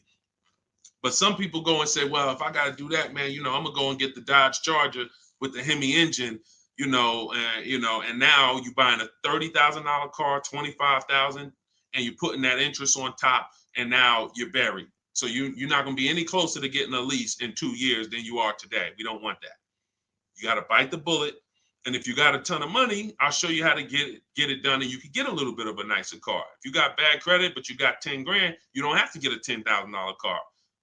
But we need to work these things accordingly, because the key is a small loan, reliable car. That's the key. Okay. TikTok's telling me my live's going to end in 60 seconds. Okay, so we will be back. Y'all are going to see, like, this is going to be what we do, especially during the book launch, my new digital book. Car Shopping for People That Hate Car Shopping has everything in it I teach. Y'all know from my videos on social media, I don't hold back information. But if you want everything in one place, in a step-by-step written format, this is where you get it. You know, it's called Car Shopping for People That Hate Car Shopping. 7 steps to saving time, money, and avoiding dealerships. And that's going to allow you to take what I teach, mastering the art of shopping from home, mastering making dealers and banks bid against each other for your business, and so that you can be confident. But please make sure you subscribe so that you can get, and if you're on our email list, you'll get notifications of when we go live so that you can make sure you jump on. If you're in the market for a car, we want to make sure you are armed with everything you need to save tons of money. So thank you, We West Coast, a lot. Appreciate you. Instagram, we're going to get y'all involved because somehow I'm seeing some of the questions and some not. Now the questions on Instagram popping up. That is so weird. But I trust that y'all got value because, again, many of you do have the same questions. So we'll be back in the next hour. You'll get a notification if you're on our email list. Jump on. But if you get your book, I hope you enjoy it. I can't wait to hear your success stories. And I'll see you shortly.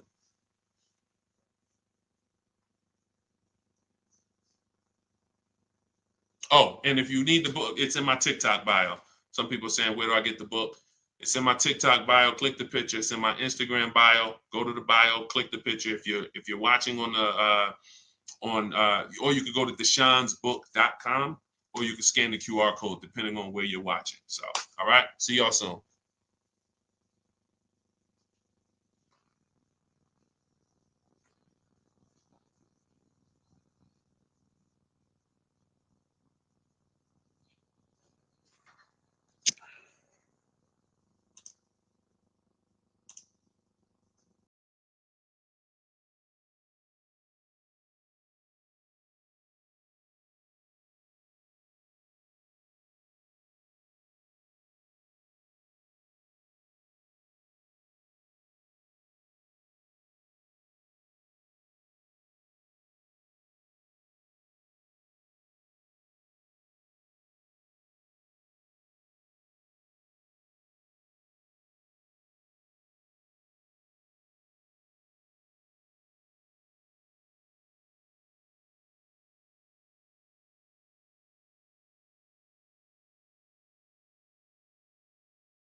Down a little bit more. Why ask about the MSRP? This question is from TikTok. You need to know the MSRP for several reasons. If you're leasing, you need to know what percentage are you paying relative to the MSRP, because the 1% lease rule has always been based off the MSRP. If you got a lease payment and it was 1% of the MSRP, like $40,000 is the MSRP, your lease payment is $400 or less, then you basically stole a vehicle. And that rule has been around since the beginning of time. So when it comes to purchasing a used car, you need to know the MSRP, because how do you know how much you're saving if you don't know the original MSRP? How do you know how much you're saving? For instance, I bought a pre-owned Infiniti truck a little over a year ago. I paid 31 and change. I knew that the original MSRP was 54,545. Without knowing the MSRP, I wouldn't know how much I was saving off the original. And that's the only thing that's really important when you are shopping for a used car and you're trying to make sure you're getting a great price. There's other things you got to be concerned. There's 2 main things when you're buying a used car. Got to make sure you're getting a great car. You need a quality vehicle. That has nothing to do with price. Then the second thing is you got to make sure you're getting a below market deal and make sure you're paying a great price for it, in which case you must know the MSRP. Great question. Great question. All right, we got Dolan. Dolan will be bringing in questions from all platforms. We're live on TikTok, Instagram, YouTube, and Facebook. So just start typing your questions, and we're going to get to as many as we can in the hour.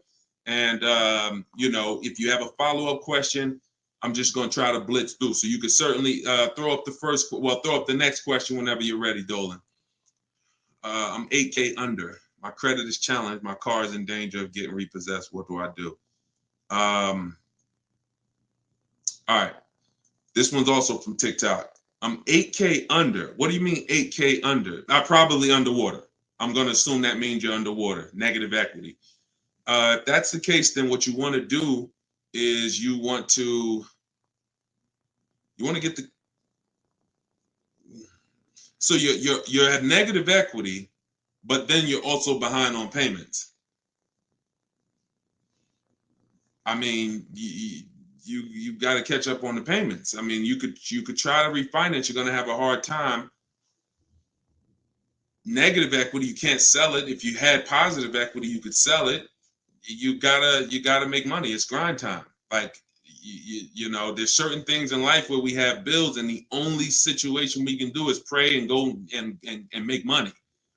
You know, without money and bills, anyone's going to, you know, and this is a hardship, but this is without money or somebody to help you. I can't think of anything. You have a payment due.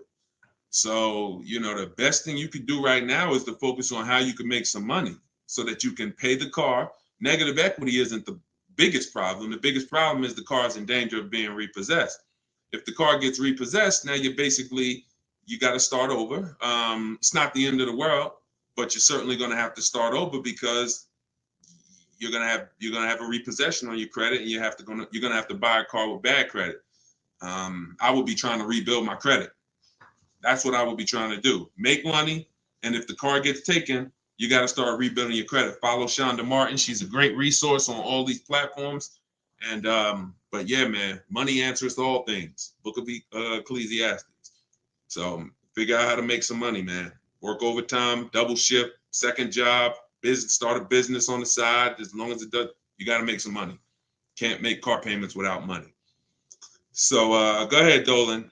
Wish you the best, man. Keep me posted. This one's from Instagram. On a 3-year-old used car, what percentage from original MSRP should I be looking at for a price point? It goes by comparison. You should be comparing. Without something to compare it to, you won't be able to see the actual, what the discount should be. You need something to compare it to. We do these live shows.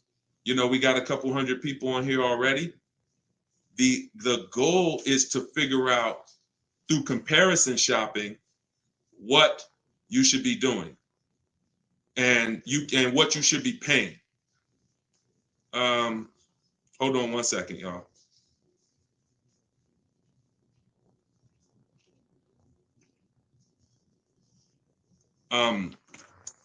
Yeah, so that's the goal. You don't know what a fair price is, what a great discount is, until you are not, until you have other offers to compare it to.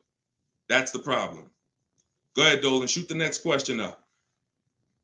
Like, I didn't know that 42% off my Infiniti that I got was a great discount until I compared it to the others. I narrowed it down to 4 choices, and then 3 of them were not as big of a discount. And, one of them was, most of them were in the 30s. This particular one was a 42% discount off the original MSRP. Go ahead, Dolan. Oh, this one's TikTok. How do I get the lease rate down? You always, listen, the only way you're going to get a great lease deal is by comparison offers. You got to get at least 5 offers because 80% of dealers are overpriced. And the only way you're going to see that is by looking at other offers. See, most of the questions y'all are going to find out have to do with you shopping for cars the way you shop for other things in life. You shop for everything else. When we get great deals, it's comparisons. Everything we do is a comparison. Now, the only way you have price assurance is through comparison and knowing.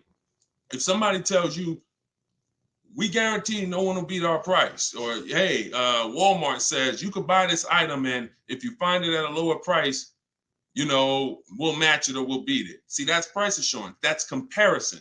That gives you peace of mind of knowing I'm not overpaying.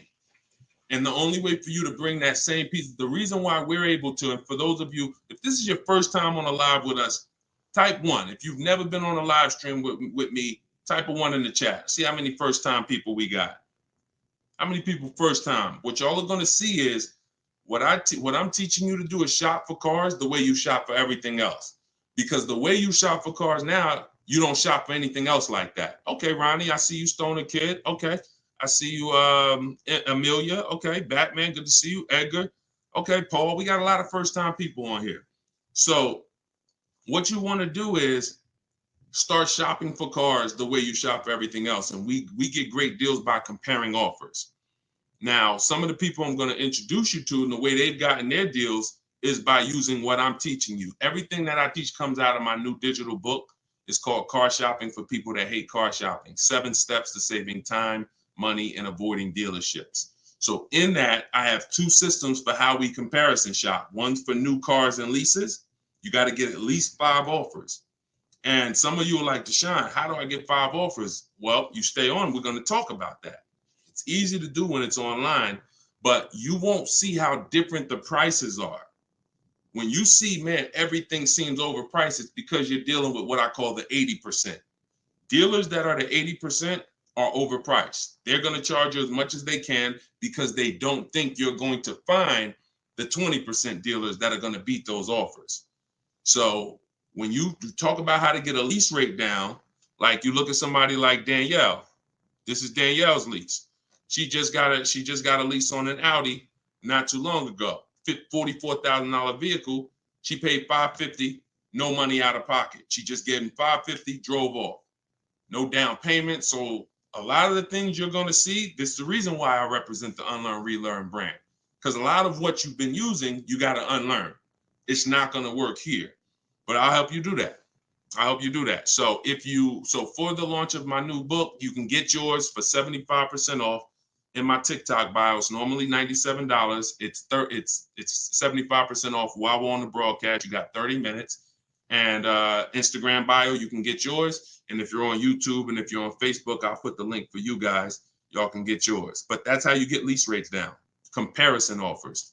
Making people bid for your business. Stop negotiating, guys, and start making people bid. We'll talk more about that. Go ahead, Dolan. Shoot the next question up. We're taking questions from all platforms, Facebook, Instagram, YouTube, and TikTok. And could everybody who shares invite somebody?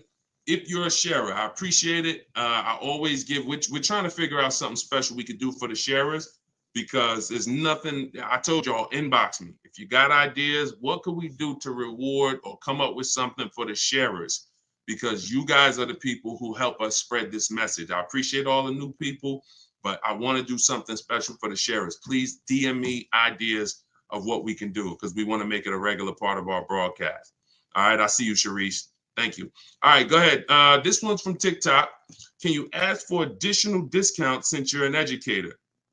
See, the problem is if there's a rebate, then you'll get it when you reveal it. If there's a first responder rebate, you can't depend on a dealer to tell you about it. Some of the 80% won't tell you about it. Some of the 80% won't give you the whole thing. If it's a $1,000 rebate, maybe they'll tell you it's $500. We don't trust the 80%. When I was in the dealerships, I saw how the 80% moved. The 20% are the people those are the people you have to find. It's not, you can't just walk in. Unfortunately, there's 17,000 new car dealers in this country. They don't have labels on them. There's not one that say, we're the 20% that beats everyone. You have to find them and you need a great a bidding system. You can do it manually by phone, or you can do it my way by email, copy and paste. So, but you're not going to, it's like people who said, well, I have a GM, I get a special price with Ford. I get a special price with General Motors. You can't depend on the dealer you're dealing with to tell you the special price and to tell you the rebates if they have them. The only way you're going to see it is by getting at least 5 offers, and then you'll be able to reveal who gave you the real offer. It's unfortunate, but it's actually better for you because who's not a good negotiator? Type not me if you are not a good negotiator. Just speaking honestly, you're not a good negotiator. It's not your thing. I consider myself to be pretty good, and I won't do it. All right, Danny said, not me. Okay. Rai, sorry, I butchered your name. Lovey, okay. This is going to work for everyone who's not a good negotiator. Now, I am a good negotiator, but I won't shop that way. I'm always going to get bids because if you're negotiating with the 80%, they're so overpriced. Even when they drop down a couple $1,000s, you're still overpaying. That's the whole point. That's why it's best for you to sit at home where you're in control. You can use my way, which is email. We copy and paste. I have a strategy in my book. It's called 25 to 5, where you're going to connect with 25 new car dealers. This is only for buying and leasing new cars. This is not for used cars. I have a different strategy for that. But you're going to sit at home. You're going to connect with 25 dealers online in about 20 minutes. And that's going to get you 5 offers using my scripts, using my replies. Now, the manual way to do it is to pick up the phone, call, and speak to at least 5 sales managers. But you need to get 5 offers. That's the only way you're going to see how much money that the 80% we're trying to overcharge you. Does that make sense? And it goes with the same thing with military discounts. Doesn't matter. Special pricing, employee pricing. You must shop multiple offers because you can't trust the 80% to actually give you the real numbers. All right. Go ahead, Dolan. Bring the next one in. We're taking questions from all platforms. Did I post that link? The book is not good for used car. Absolutely. That's just my system. You're going to hear me talk about 2 systems of shopping multiple offers and options. One's for new cars and leases. That's called the 25 to 5. One's for used cars. That's called the multiple marketplace strategy. When we shop for used cars, we have a different strategy. You must shop for your best used car offer in a different way than your new cars. It's very different. They're both in my book. Y'all will hear me talk about them on my videos, on my social media videos if you've seen them, and you'll hear me talking about them on the live. 2 totally different shopping strategies based on your goal. All right, this one's from Instagram. When you walk into a dealership, the salesman comes right at you, right away. Can you tell him you're just looking for now and I'll come get you when I see something? Of course you can. So using what I'm telling you, you should not spend more than 30 minutes in a car dealership ever. Tons of people that you'll see, the more you stick around this broadcast and the more you learn and the more you see our community over here. We've been doing this for 3 years, teaching the public. We've got 1,700 people we've worked with personally, a couple thousand books. People are using this stuff. It's not just the saving of money, it's time. You shouldn't be in a dealership if you're not there to test drive, or if you're not, see, we have something we call shopping, not buying. Very different. That's actually step 4 in my book. There's 7 steps. The last step is delivery. Step 4 is something I call shopping, not buying. You have to learn, if you're going to enjoy shopping and take control of your car deals the way I want you to, that when you are shopping, you are deciding what you want. That's shopping, deciding what you want. You can get your copy of the book in my TikTok bio. Everybody got 30 minutes to get it for 75% off. Somebody on TikTok said, how do I get the book? It's in my TikTok bio. If you're on Facebook or YouTube, you can scan the QR code, or you can go to deshonsbook.com. If you're on Instagram, you can go to my Instagram bio. It's normally $97, but it's part of our official launch. You can get yours for 75% off. So when you are there with a purpose, which means no one can actually talk you into something because you're clear on what you're here for. I'm here to see what I like. I'm here to decide what I want. I got my kids with me. I'm here to see how this vehicle is it comfortable? This is only for new cars and leases. We don't test drive used cars until the end. That's a different thing. And I'm answering questions specifically. So when someone asks about a used car test drive, we'll talk about that. For those of you who are leasing and buying new cars, we are there to test drive and decide what we want. That is it. We do not talk numbers in the dealership. Listen, I want y'all to remember this. You will never, using what I'm telling you, you will never talk numbers in the dealership. If you are coming there to see a used car, the deal is made already before you get there. Your numbers, everything should be established online. That's the multiple marketplace. There's a very simple process that you can follow for shopping for used cars. By the time you walk in the deal, who's ever had a dealership that they had to walk out of? If you've ever had a dealership where you had to walk out of, type me if you've ever walked out. Somebody wasted your time.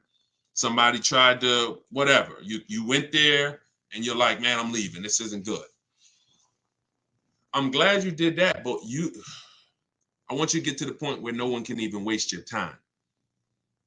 That's what I want you to get to, which means every time you walk in the dealership, for a used car, the deal is made. You're just there to test drive it, verify everything you did online. We'll talk about this. And then you're taking the car, or you're locking up that deal, not taking it because, you're locking up the deal. Now, with a new car, you are there to test drive only. I'm deciding what I want, and here's what, look, you got to be able to ignore this. Let this stuff go. Hey, can I talk to you? Hey, let me just show you these numbers. Hey, we got some real good deals this month. Hey, you know what? Have you seen the specials? Hey, we got a special price. Hey, we're taking off Hey, we're paying over $2,000 for people's trading. Hey, we're buying old leases back. All of this stuff, it got to just be, that junk got to go using what I teach, because that stuff works for other people. It probably has worked on you in the past. Now, you're not going to let people throw you off this agenda anymore. You are literally there to shop, decide what you want, and when you take your card, take the salesperson's card. When you come home, if you like that vehicle, we will be purchasing it and getting multiple offers from home, never in the dealership. Everybody clear? If you're clear on that so far, type clear. Everybody clear on that? Clear? All right, I see you, Dave. Yep, I see you, Danny. All right, go ahead. This one's from Facebook. Carla said, my granddaughter purchased her first car in November 2023. She wanted to lease, but was told she was too young. She's 20. How can she transition from a current car note to a lease car when she turns 21 next year? Great question. Who has a car that they're thinking of replacing? You have a car now. You're thinking about replacing that car. Could be a lease, and you have to replace it. Could be a car you own. Could be a car you're financing. So the first step in my book, it's called 7 Steps to Saving Time, Money, and Avoiding Dealerships. Car shopping for people that hate car shopping. First step is the most important question. We must know whether we're going to lease or buy. You have to see that as the foundation of your car deals. You cannot get a great deal when you should have leased, but you bought. It is impossible. You can't get a great deal if you should have bought, but you leased. So that's the most important question. That's step 1. How many years are we keeping the car? Now, after that, here's what you do. You guys who have a car you have to replace, including this young lady, Carla, she asked, you must do an equity assessment. This is step 2. Equity assessment is going to tell you, can you get out of your car clean? Can you get out of your car break even? Can you get out of your car and there's equity there, which means you can put that equity in your pocket or into the next transaction? Or do you have negative equity if you have a loan? So the equity assessment is going to tell you. Now, here's how you do it. You're going to call your bank. If you have a paid off car, you do not need to do this step. You can skip this step. If you have a loan or a lease, you're going to call your bank. You're going to ask for the payoff. I see y'all running the likes up on TikTok too. I appreciate it. Can y'all keep tapping the screen? I appreciate y'all running those likes up. When you call, you're going to ask them for the payoff. The payoff is the amount you owe. Do not look at your contract. Do not look at anything. Call the bank or call the leasing company and say, what is my payoff? Now, if you're leasing, you're going to ask an additional question. Do I have a third-party restriction? Once you have those answers, you end the call. You are then going to go on to the websites that I'm about to mention. You're going to get 6 bids, 6 offers. My 2 favorite words when buying anything. And if you like to save money, these will become your 2 favorite words. Multiple offers. Multiple offers. I love those words. That's how you buy everything else. multiple offers, multiple options. That's how we save the big money. So you're going to go to carmax.com. This will take you about 20 minutes to do an equity assessment. You're going to go to driveway.com. You're going to go to AutoNation, Sell My Car, Carvana, Kelly's Blue Book, Instant Cash Offer, and Car Guru, Sell My Car. As more people buy cars, we'll keep adding them to our list. Those people are in my book. That's who we get our equity assessment from, because here's what your car is worth, what people are willing to offer you cash for. What's the one word? Some of you have been, hold on, don't bring in the next question until I give you the road, because some of these I got to go a little deep on, Dolan. But you could queue them up. Just get them ready so that, you know, when I call them out, you got them ready. I know you're stacking them. When you look at, you know, getting 6 offers, what's the one word that we don't use anymore? Let's see if anybody was on here. Maybe you were on here for the last couple broadcasts, or a lot of you are new, so you may not know. What's the one word? Good to see you start back up. What's the word that we're not using anymore? And for the new people, you're about to learn. We don't use, let me see if anybody got it. I give it about 3-4 seconds. Okay, everybody's about to learn this for the first time. We don't use the word trade. You don't get maximum money trading anything. I know you've been taught that because dealers have actually taught you to give them multiple transactions in one. You buy your car from them, that's one transaction. You sell your car to them, that's another transaction. And if you get your loan from them, that's a third transaction. All of these are separate transactions. And how big is the money in them? I'll break it down to you like this. You can actually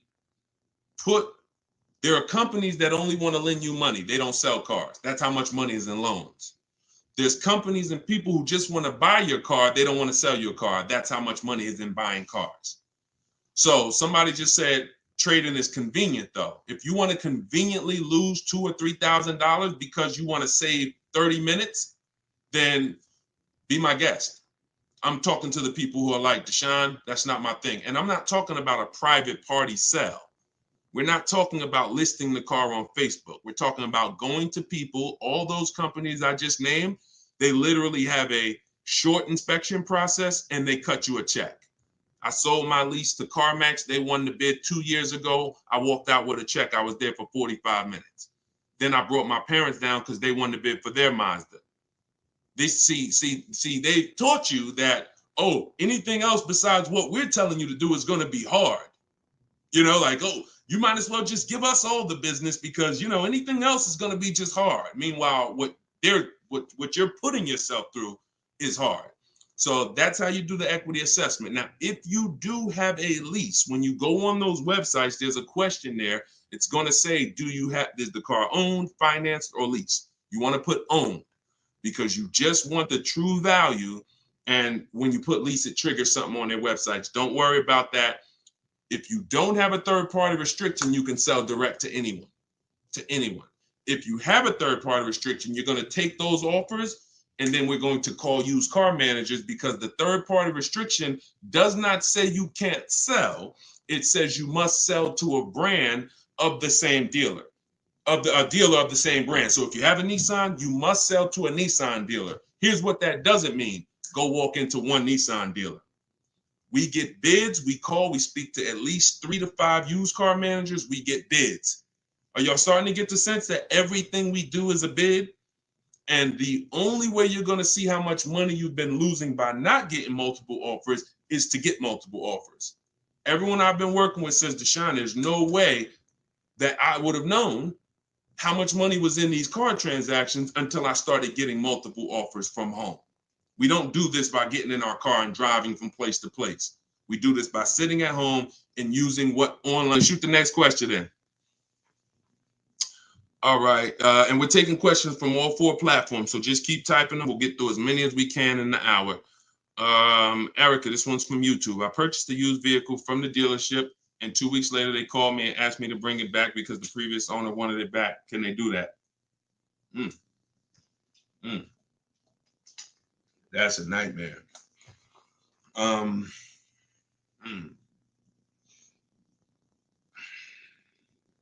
Y'all hear that question?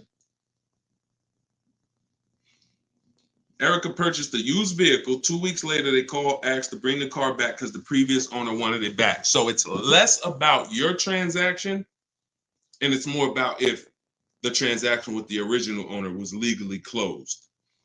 If they left the transaction open, now if I'm you, do you have your paperwork? You have all your loan? And here's the most important thing.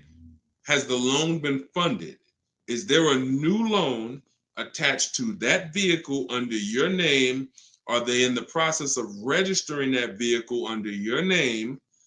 Now, here's where you could be dealing with the crap that the 80% of dealers who are scumbags. This is what they do sometimes. They'll take a car from a customer. They're waiting for the title. They technically don't have the legal right. They have the legal right to sell the car, but there's a loophole there probably because they haven't gotten the title from the owner. And if the owner comes in and says, you know what, I changed my mind, and the owner's holding the title.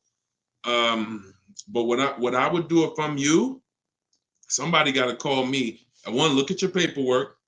If you have a loan, Erica, whatever bank you're going through, I would call them, and I would call if the bank knows you and they've established an account number for you, and they're like, yes, Miss Maxwell, we know you, then I'm holding on to the car until somebody comes and pries it from my hands because I have a legal right to this car. There's a loan under my name. You have my money. You have started this process. If none of that's in place, then, and it sounds like, it sounds like you dealt with a scumbag dealership, but that's what I would do. I'm not just giving up the car because you said, oh, the owner wants it back. The old owner wants it. That's not my problem. You made a deal with me. I have paperwork that is binding, and you work that out with the owner. Because that happens sometimes. Dealers do some crappy stuff, or dealers don't cross their T's, dot their I's, and then and then the owner comes in, the original owner who traded the car. That ain't got nothing to do with who you sold that car to. That car is on the road, and there's a loan attached to it, or there's been cash paid for it. Now I'm holding on to this car until you legally show me that I need to release this car, and I might call a lawyer and see, can I get some damages out of this? Like, this is just, God, the 80%, we got to put them out of business. And the only way you get these wolves out of business, y'all, is you got to starve them. I'm telling you, the more people that shop online, when you learn how to shop online the right way, people like this won't be able to exist. But because most people are still going in the old way shopping, giving them a chance to do this, keep me posted, Erica. It sounds like it's a terrible situation, but please keep me posted on that. Go ahead, shoot the next one in, Dolan. This one's from TikTok. What's the best practice for buying a car after bankruptcy? If the bankruptcy's been discharged, start rebuilding your credit. I've seen people who went through a bankruptcy. Once it was discharged, they started building credit immediately, and they were up to a 700 score in a year. So, it's the key is not to come out of bankruptcy and start buying stuff. The key is come out of bankruptcy and start rebuilding your credit, because if you can do it relatively quickly. Everyone should be following Shonda Martin. Some of you may know her. She's all over all these platforms. She does what I do, but she does it for credit. She'll do lives. The girl is brilliant, and I tell everybody about her. But that's the whole thing. You should be rebuilding your credit. You can do it quick. Get yourself up to a high 600-700 score, and then go and get a car. That's what I do. Go ahead, Dolan. Shoot the next one in. It's another one from TikTok. How do you feel about buying a car with a credit card? I don't. Credit cards are 20-something% interest. I don't carry a balance on my credit cards. Shonda doesn't recommend carrying a balance on her credit cards because the interest is exorbitant, and we would never buy a car with a credit card under any circumstances. Instagram. How do I keep my credit score from taking a hit each time I shop for a vehicle? Okay, good question. Let's go into detail on something I call the bank bidding war. Okay, this is something that I'm sure, unless you guys have been on here before, you've probably never heard. So you heard me say everything is a bid, right? So the same way we make dealers bid for who wins our business, who's going to sell us a car, same way we make the companies bid on who's going to buy our car, that's the same way we make banks and credit unions bid.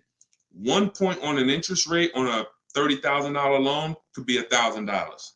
So we're looking, so we take interest, we take shopping for car loans as serious as we take getting bids for the new car. There's thousands of dollars in loans. Remember what I said about 15 minutes ago? There's people who just want to give you a loan.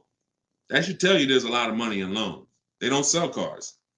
So if there's a lot of money in loans, you're going to see this isn't about relationships. You're either going to be a relationship person or a money person. If you want to be a relationship person, type R. That's going to cost you money in what I'm telling you. If you want to be a money person, if you want to save all the money that you should be saving, type M. That's going to come at an expense of relationships because your bank is not your friend. They're in the business of making money. All right, I see you, Jennifer. I see. All right, a lot of people typing M's. Listen, if you used to go to dinner with your car salesman, invite them to the barbecues, that's going to change when you start getting bids. Unless he just wants to compete. If he's willing to compete, then it won't change. But going back to what Cindy's asking, how do I keep my credit score from taking a hit? So there's a way you do this bank bidding war. There's 3 rounds to it. 3 rounds to it. The first thing we're going to do is check to see are there any special interest rates for the car we're shopping for. Because if the bank is offering you 0%, 0.99%, this will only come from the company that makes the car. This won't come from a bank or a credit union. When you see 0%, 0.99%, it's like a finance rebate. It's like they're incentivizing you to finance, giving you very cheap or free money to use.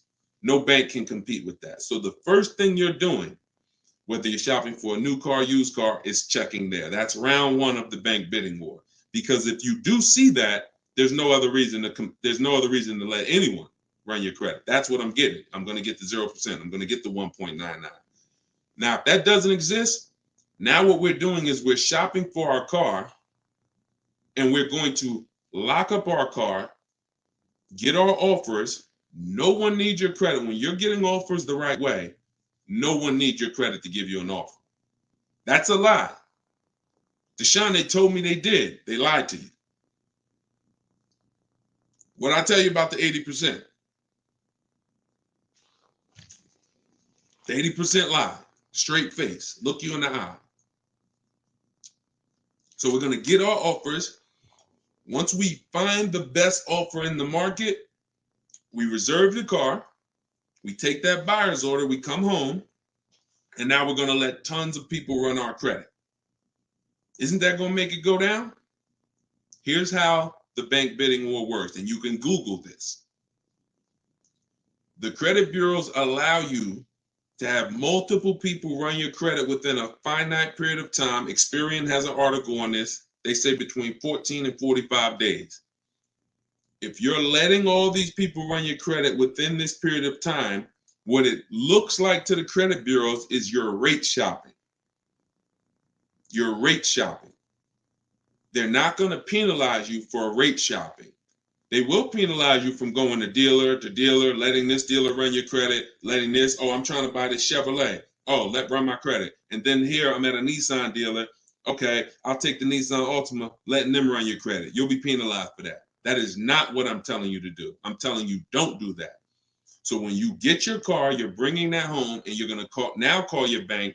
You're going to now call your credit union or go on their online portals and you're going to go to every online lender. I have some listed in my book, Lightstream, Community Credit Union, and you're going to let all these people make offers for you. Because who's seen a case? This is another reason this works so well. Who's tried to reach out to their bank or their credit union to get a rate and they say you have to have a car first? Who's had that happen? You're trying to get a rate and they say, well, we can't get your rate. We need you to give us the details of the car first. So now you're trying to make up what you think you're looking for. Yeah, I'm looking for. No, it's because it's not designed to work that way. It's designed to work where you get your paperwork, get your buyer's order, has all the numbers on there, has the year, the make, the model, what you're paying, how much you need to borrow, and then you're calling your banks and credit unions. This is round 2 of the bank bidding war. So you're going to let all those people go and compete. Now, whoever wins that round, you're going to call the dealer the next day and you're going to say, hey, I got 6.29 from my credit union. But if you guys can beat it, then I'll do the deal with you. This makes the whole price. See, everything I'm telling you to do, if you follow what I'm telling you, the process is easy. You never got to lie. All of those people who taught you how to buy cars and you got to lie, don't tell them you got to trade, don't tell them this, you'll never hear me teach you. You don't have to lie. And the dealers will enjoy working with you, the 20%, because you're now giving them an opportunity. And it's very different, y'all. When you got a car, when you have a finance manager who's trying to beat the rate you got, here's the difference. And we'll get ready to queue up the next question, Dolan, not yet. Here's the difference. When you don't have a finance manager trying to bid and beat what you have, they're going to their banks and they're asking the salesperson, what's the most you think they'll pay? What's the highest rate you think they'll pay? All right, quote them at this, and then let's see if we can negotiate on the rate. That's what it is when you don't have an offer. But when you give them that, when you found your car, locked it up, and then you call the salesman or you call the finance manager and say, hey, I got 6.29 if you can beat it. Now here's what they're doing. They're reaching out to all their 10, 15 banks and saying, let me see if I can beat this rate. Very different. And only one or two things are going to happen. They're either going to call you and say, hey, look, I tried my hardest. I can't beat the rate. Thanks for the opportunity, but you got a great rate. In which case you have something that we want, which is, who knows what we want. When it starts with a P, this is when we guarantee we paid low, the best price for everything. Who remembers? Well, I can't say who remembers because we get new people on this broadcast every day. I swear. All right. Price assurance. So when y'all hear me say price assurance, what that means is you don't drive off anymore hoping you got a good price. Talking to your spouse, hey, you think we could have did better? You think this interest rate was too high? Could we have got a better interest rate? No. Price assurance means you guarantee you couldn't have paid a lower price for the car. Nobody could have paid because you got bids. Nobody could have gave me a lower interest rate because I got bids. Nobody could have gave me more for my old car because I got bids. That's the only way we get price assurance. And all of this is done while you sit at home. So this is in my book, Car Shopping for People That Hate Car Shopping, 7 Steps to Saving Time, Money, and Avoiding Dealerships. If you want everything I teach in one spot, it's there. You can get your copy for 75% off. It's normally $97. And you can go to my TikTok bio. It'll be in your inbox in literally 5 minutes. The reason it's a digital book too is because things change. Vroom just went out of business a couple months ago. They used to be one of the people who competed for our business. If you guys had, your book and you had bought it and then it was a print book, because some people say, Deshone, is it in print? This is the reason, one of the reasons why it's not. If Vroom is in that print book, what happens? Now I got to jump on live and say, hey guys, volume 2 of my book is out because things have changed. Get your volume 2. I don't want to do that. You get this one time, and then I update it when Vroom went out of business. I updated the master file. Everybody who opened their book, no matter what, it was relevant. And that's one of the biggest reasons why it's a digital book. So you can grab your copy for 75% off, but you got 30 minutes. Once the timer is 0, it goes back up to 97. In my Instagram bio, in my TikTok bio, or you guys can, I'll put the link right here for you guys on YouTube and Facebook. You can go to deshonesbook.com. Oh, wait, I put the wrong one. I put it in my bio here. All right, Dolan, you can queue up the next question. Keep typing your questions, y'all. We got some more time. We're going to try to get through as many as possible. And we're pulling them from all platforms. We're on Instagram, we're on TikTok, we're on Facebook, and we're on YouTube. So we're pulling questions from all platforms. This one's from TikTok. Can you use the equity in your lease towards the purchase of a used vehicle? Most certainly, Eddie. The equity is yours. Once you identify your equity and you know how you're going to get it, who you're selling to, you can either put that money in your bank account or you can use that as a portion of you can use that towards your next car deal. That's your money. Your money. Go ahead. Next one. This is another one from TikTok. I need a bit of advice. My son totaled his car. It was a loan Honda. Should I lease or buy this time around? I'm looking into maybe lease an electric vehicle, but I never have leased a vehicle. Okay, it's a very good question. Should I lease or buy? Let me show you. Some of you, let me show you this. Let me ask a very important question. In my book, this is called Step 1.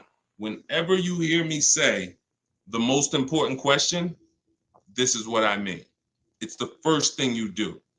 When you want to buy a car, when you like, hey, I'm thinking about a car, this is the first question you ask yourself, and it's the most important question. How many years are you keeping the next car? Come on in, and everybody type your comments. Keep that question up, Dolan. Everyone who's car shopping and who will be soon, how many years are you keeping the next car? Lula, if you just jumped on, I don't come to dealerships because we shop online. So there's no way for me to come to a dealership with you. If you stick around, you'll learn how we shop. There's no reason for you to need somebody with you when you're in your house making car deals. Everybody answer. Everyone who shop, I want you to actually think about this. How many years are you keeping in that car? We're answering that question, Rob. Just tap into the broadcast and what I'm answering before you, because we're literally answering the question someone just asked, should you lease or buy? And the more you stay on the broadcast, because many of you are in the same situation, the more you're going to see someone's going to ask the same question as you. So just listen, and then, most times your question's going to be answered. All right. If it's electric, 3 years. Buying all cash. How many years are you keeping the next car? I got to just pay attention to the people that are listening. I'm sorry. All right. Hyla, I see 3 to 4. Vivian, I see 3 years. All right. 6 years. Okay. 3. Okay. 8 years. Okay. So the first question you're asking yourself, should I lease or buy? You're going to replace that question with how many years am I keeping the car? Now, if the answer is 8 or more, then you should buy. I'm going to tell you why. This has nothing to do with how you're paying for the car. A lot of you may get attached to, if I'm paying cash, does that change anything? If I'm getting it doesn't, because the expense that you need to avoid that's losing you the most money is what I call the unseen expense. It's depreciation. So let me break this down for you very quickly. If you have a $35,000 car, you buy it today, what is that car worth a year from now? Even if you don't drive it, you got a $35,000 car outside in your driveway right now, brand new car. What is it worth a year from now? You didn't drive it 1 mile. Is it worth 35? Is it worth 35? No. Let's go deeper on depreciation, because now we're starting to see with that first question. I'm going to ask you some more. You have to see this is the unseen expense. You buy a car today for 35, you take it back to the dealer in 3 days. Is it worth 35? No. So what does that tell you? There's some expense there, whether you buy or lease. Many of you have been taught, I could just buy a car because I could drive as much as I want. Let's throw another one in there. You buy a car today for 35, you put 30,000 miles on it. Isn't it worth much less a year from now? So this is the unseen expense, and this is how it's working against you. You got to look at depreciation like this. See this curve? This is where you are the day you buy the car. This is what you pay for it. This is how it's dropping over 5-6 years. So now the beautiful thing is long-term owners, who has a car outside that they've had for more than 8 years? Type me. Some of you might have been 10 years. Some of you might have been 20 years. This is what you have to see. If you're getting rid of your cars anywhere in this 6-7 year mark, you're losing money. It's no way. It's no way you can replace something you bought and it's dropping like this. But here's the beautiful thing. For those of you who are like, look, I had my car for 12 years. I had my car for 8 years. I had my car for 10 years, 16 years. This is where you're at. That's how your car is losing value. See, the car you have that you've had outside for 10 years, what it's worth today, a year from now, isn't it going to be worth about the same thing? Right? Talking to you long-term owners who keep your cars, you're winning. See, because you've reached the reward. You've reached the reward for buying. The reward for buying is to get to the stage where your car a year from now is going to be worth about the same of what it's worth now. Now, that's when you should be buying. If your goal isn't to get to that level, you should not be buying. You should be shopping for lease deals. Because there's only two ways to beat depreciation. What I just said, and some of you might be saying, Deshone, I can't, I'm not keeping a car that long. You should not be buying cars. You're not getting to that level. You're not getting to the winning. The winning is that. Got a car outside, paid off, barely losing value. It was worth $9,500 last year. It's worth $9,000 this year. That's the reward. Now, for those of you on the other side, if you're on the other side, you should be leasing. And I'm going to show you how drastic it is of a difference when you should be leasing, but you're buying. I'm going to show you that there's no way for you to get a great deal if you are buying when you should be leasing. Look at somebody like, let's pull up, we talked about Danielle earlier. Look at Tope. Tope got a BMW, $54,000 vehicle. Now, some of you know, every $5,000 on the price of a car is how much per month? Every $5,000 on the price of a car is how much per month? It's not 7 years, so it's always 8 years. See, in my book, it's something called the 8-year rule. If you're not keeping your car 8 years, you should not be buying. Okay, good. I see a lot of you are tapped in. Every $5,000 is $100 a month. So when you're looking at a $50,000 car, you should be thinking that's $1,000 a month payment. What about the down payment? Forget about the down payments. Down payments have nothing to do with the deal. We are just talking about boundaries. When we look at a $50,000 car, $1,000 a month, 5-year loan. $20,000 car, $400 a month, 5-year loan. Every 5,000 is about $100 a month. Now let's look at Tope's deal. Tope got a $54,000 BMW. She's paying $756 a month. I'm going to prove to you right now that if you should be leasing because you're a short-term person, you are not keeping your next car 8 years. You're not keeping your previous cars 8 years, yet you bought them. I'm going to show you how much money you've lost listening to people that told you shouldn't be leasing. And we're going to correct that. So Tope got a deal, shopping multiple offers the way I teach. She got multiple offers. She got $690 a month. That's a 1.26% lease. $690 on a $54,000 vehicle. So let's say we're going to break down real quick 3 different ways to get this vehicle right here that she got. One is the way she got it, leasing, because she's a short-term person. Now let's say somebody says, Deshone, I'm going to buy that car. That person buys that car. Let's say they get an incredible price and they save $10,000 off a brand new BMW. Okay?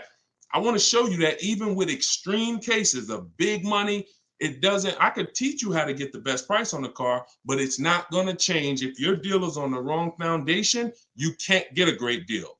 So let's say somebody walks in right after Tope. They look at her car, they see her driving off, and they're like, man, I want that same car. All right. And they end up saving 10 grand. So they buy it for $45,000. Taxes, fees, probably put them up around 48. Every $5,000 we said is $100 a month. $48,000, that's a $950 payment, y'all. 5-year loan. No money down, because Tope put no money down.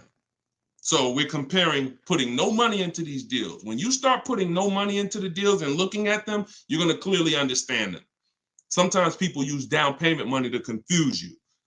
$690 a month she's paying, they're driving off paying $950. No way. Now a third person comes in. Man, I see those 2 people just drove off. You got that car used though? Can I get a used one? I don't want to buy a new one. I don't want to get a new one. I know that's going to be expensive. What do you think a brand new vehicle that was $54,000 brand new? What's a good price of that vehicle used, y'all? What's a good price used?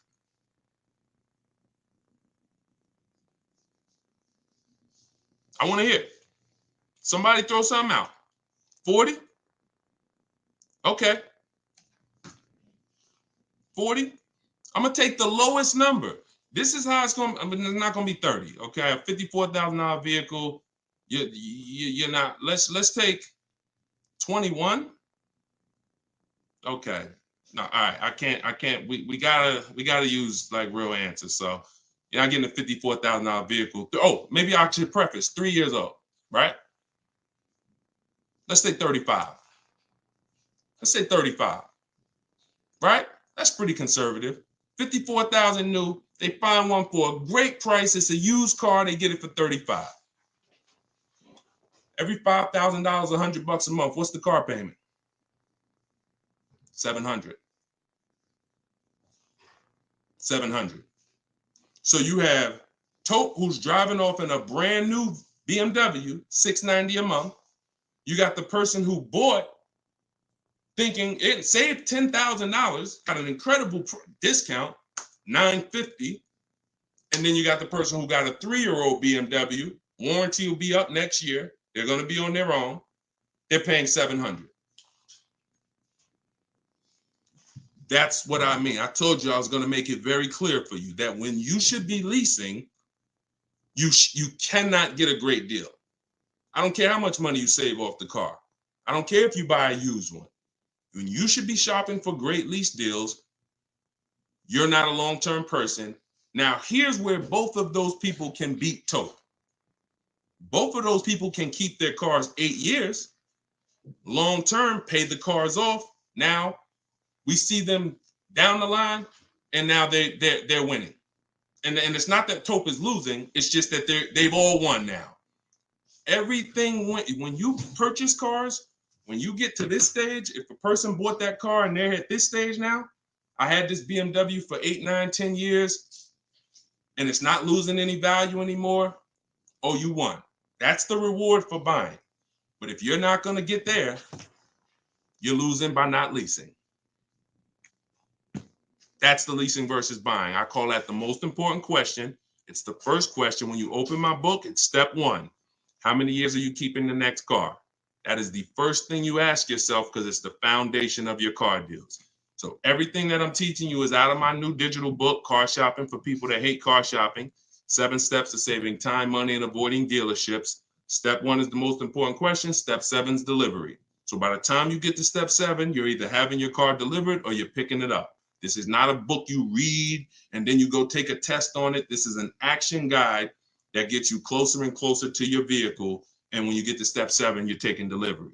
So you can get it for 75% off. Get your copy. Get your 75% off in my TikTok bio, in my Instagram bio. It'll be in your inbox in literally 5 minutes. If you're on YouTube or Facebook, you can scan the QR code or you can go to Deshone'sBook.com. All right. I love talking about this. Go ahead, Dolan. We got time for, we probably got time for 2 more. Bring in 2 more, Dolan. Bring in the next one. And then we'll wrap. Yep. I drive too much to lease. See, hold on. Before you say that, you got to be very careful making statements. And I'm going to be honest with you, y'all. I will put what I teach and I put my people who learn from me against anybody shopping for cars. Because once you get this and once you get how to shop, you'll be able to do this in 60 minutes. You'll be able to get great car deals in 60 minutes. But in order for you to win, the best thing for you to do is ask questions here, not make statements. All right. This one's from TikTok. Can you use the equity in your lease toward the purchase? Oh, yeah, we got that one already, Dolan. We did that one. Shoot the next one up. This one's from Instagram. How do you compare car prices if the model has different options and packages? Are you talking about new cars? Or are you talking about used cars? Let's just break down them both. How do you compare car prices if the model has different options and packages? The way we compare lease offers, we look at them from percentages. See, prices can change, but percentages don't. If I got a $40,000 vehicle and I'm paying under $400, that's a 1% lease. We call that a steal. If somebody offers me a $42,000 car, if it's 1%, then that's $420. That's why we go by percentages. Same thing with used cars. When we're looking at a used car, I need to know what the original MSRP was. I'm going to get this from the Carfax. I'm going to get this from, there's a site called With Clutch. Carfax has an agreement with a couple manufacturers where they have the window sticker there. So I'm going to get I'm not going to buy a used car, and I would never recommend you buy a used car without knowing the original MSRP, because we want to look at the discount percentage. So example, my Infiniti truck I bought, it was $54,000 brand new. The other three that I was looking at, one was 52, one was 48, one was 46. So when I compared the discount off of the new price, this one had the greatest discount off the new price. Therefore, it was the best offer. And that doesn't matter that it had more options than everything. It also had a greater discount percentage wise. That's how we compare, no matter what prices are being thrown at us. When you learn to look at things percentage, and I have calculators in my book. I have ways that we make offers. I have calculators that I've invented, online calculators where we plug in all our offers and then it spits out the counter offers that we should be making. All of that is in there. Like there's more stuff in the book than I could ever describe on this one live stream. All right, go ahead. Cue up the last one. Pick a good one. TikTok. Listen to him. He got me a check for $4K for my lease car. I said pick a good one. You picked a good one. Listen, a lot of people, and I'm glad, congratulations on that. A lot of people didn't even know you could sell leases. If you didn't know you could sell a lease, type a question mark. Be honest. If we're honest here, this is how you're going to win. Because at some point, this person right here who just said I got $4K selling my lease, at some point, they didn't know you could sell a lease. But once they discovered it, they're like, okay, I'm going to tap in. I'm going to follow what he says. And that part of their transaction's 4,000 richer. Forget what they bought. Forget how much they got off the car. Just that part is 4K. So all of you who said I didn't know you could sell a lease, think of how much money you have left on the table returning leases to dealerships without doing an equity assessment. So we must do it. So I'm very big on getting this information out. Y'all can get it any way you want. You can go through all my social media videos. As you can see, those videos are made for different types of people. Some of you are high mileage drivers. Some of you are, going to be leasing. Some of you have negative equity. Some of you are going to be purchasing new. Some of you are going to be purchasing used. Some of you are going to be paying cash. So you can go through the social media videos and piece the ones together that's for you. You can also hop on these live streams, piece the information together for you, or you can go and grab your copy of my new book, Car Shopping for People That Hate Car Shopping, 7 Steps to Saving Time, Money, and Avoiding Dealerships, and you can just have the whole playbook. And the playbook is in there for everything. So if you're leasing now, it's in there. If you're going to be getting your spouse a car, it's in there. I can't tell you how much the book is going to make you. You'll tell me. Maybe 10, 15, 20 years, you'll tell me, this book, Deshone, this book has saved me $20,000. Because the more cars you get, the more your money you're going to save, even if you're going to get one. But I just want you to have the information, get it how you want it. You can get 75% off your copy as part of our book launch in my TikTok bio. Click that link, and then same thing on Instagram. Click that link and then click the button that says get 75% off my new book. But it's only for 30 minutes. After 30 minutes, price goes back up to $97. $24 is better than $97. So, and I'll put the link one more time for you guys on YouTube and Facebook. You can click this link here that says Deshone's book. I just posted it. Or you can scan the QR code if you might be watching us on a television. You can just scan the QR code with your phone, grab your 75%. So this is what we do. Whenever you see me live, I'd encourage you to invite a friend, tell somebody. If you see a coworker and they're like, man, I got to buy a car soon, invite them to one of our streams, because we get very, very detailed about showing you all the money in your car deals and making sure you know what you're doing. Please, if you're not subscribed to us on YouTube, we got a lot of things coming to YouTube. We're going to be time stamping these questions in future episodes so that you can easily navigate through previous episodes and find your answers. So everything is Deshone the Auto Advisor. Make sure you subscribe to YouTube because we got a lot of stuff coming there. But other than that, have a great day. I'll see y'all in the next broadcast. Everyone who got the book, use it, win with it, and make sure you DM me or email me your success stories. I want to see your deals. Email me your deals, not just your cars. You're gonna love it. Once you start making deals and you're confident with the money, you're gonna be so excited about sharing the numbers, you might forget to tell me what car you got. You know, Deshone, look at this price I just got. Oh, by the way, it was on this car. You know, so that's what we want. All right. God bless y'all. I'll see you soon.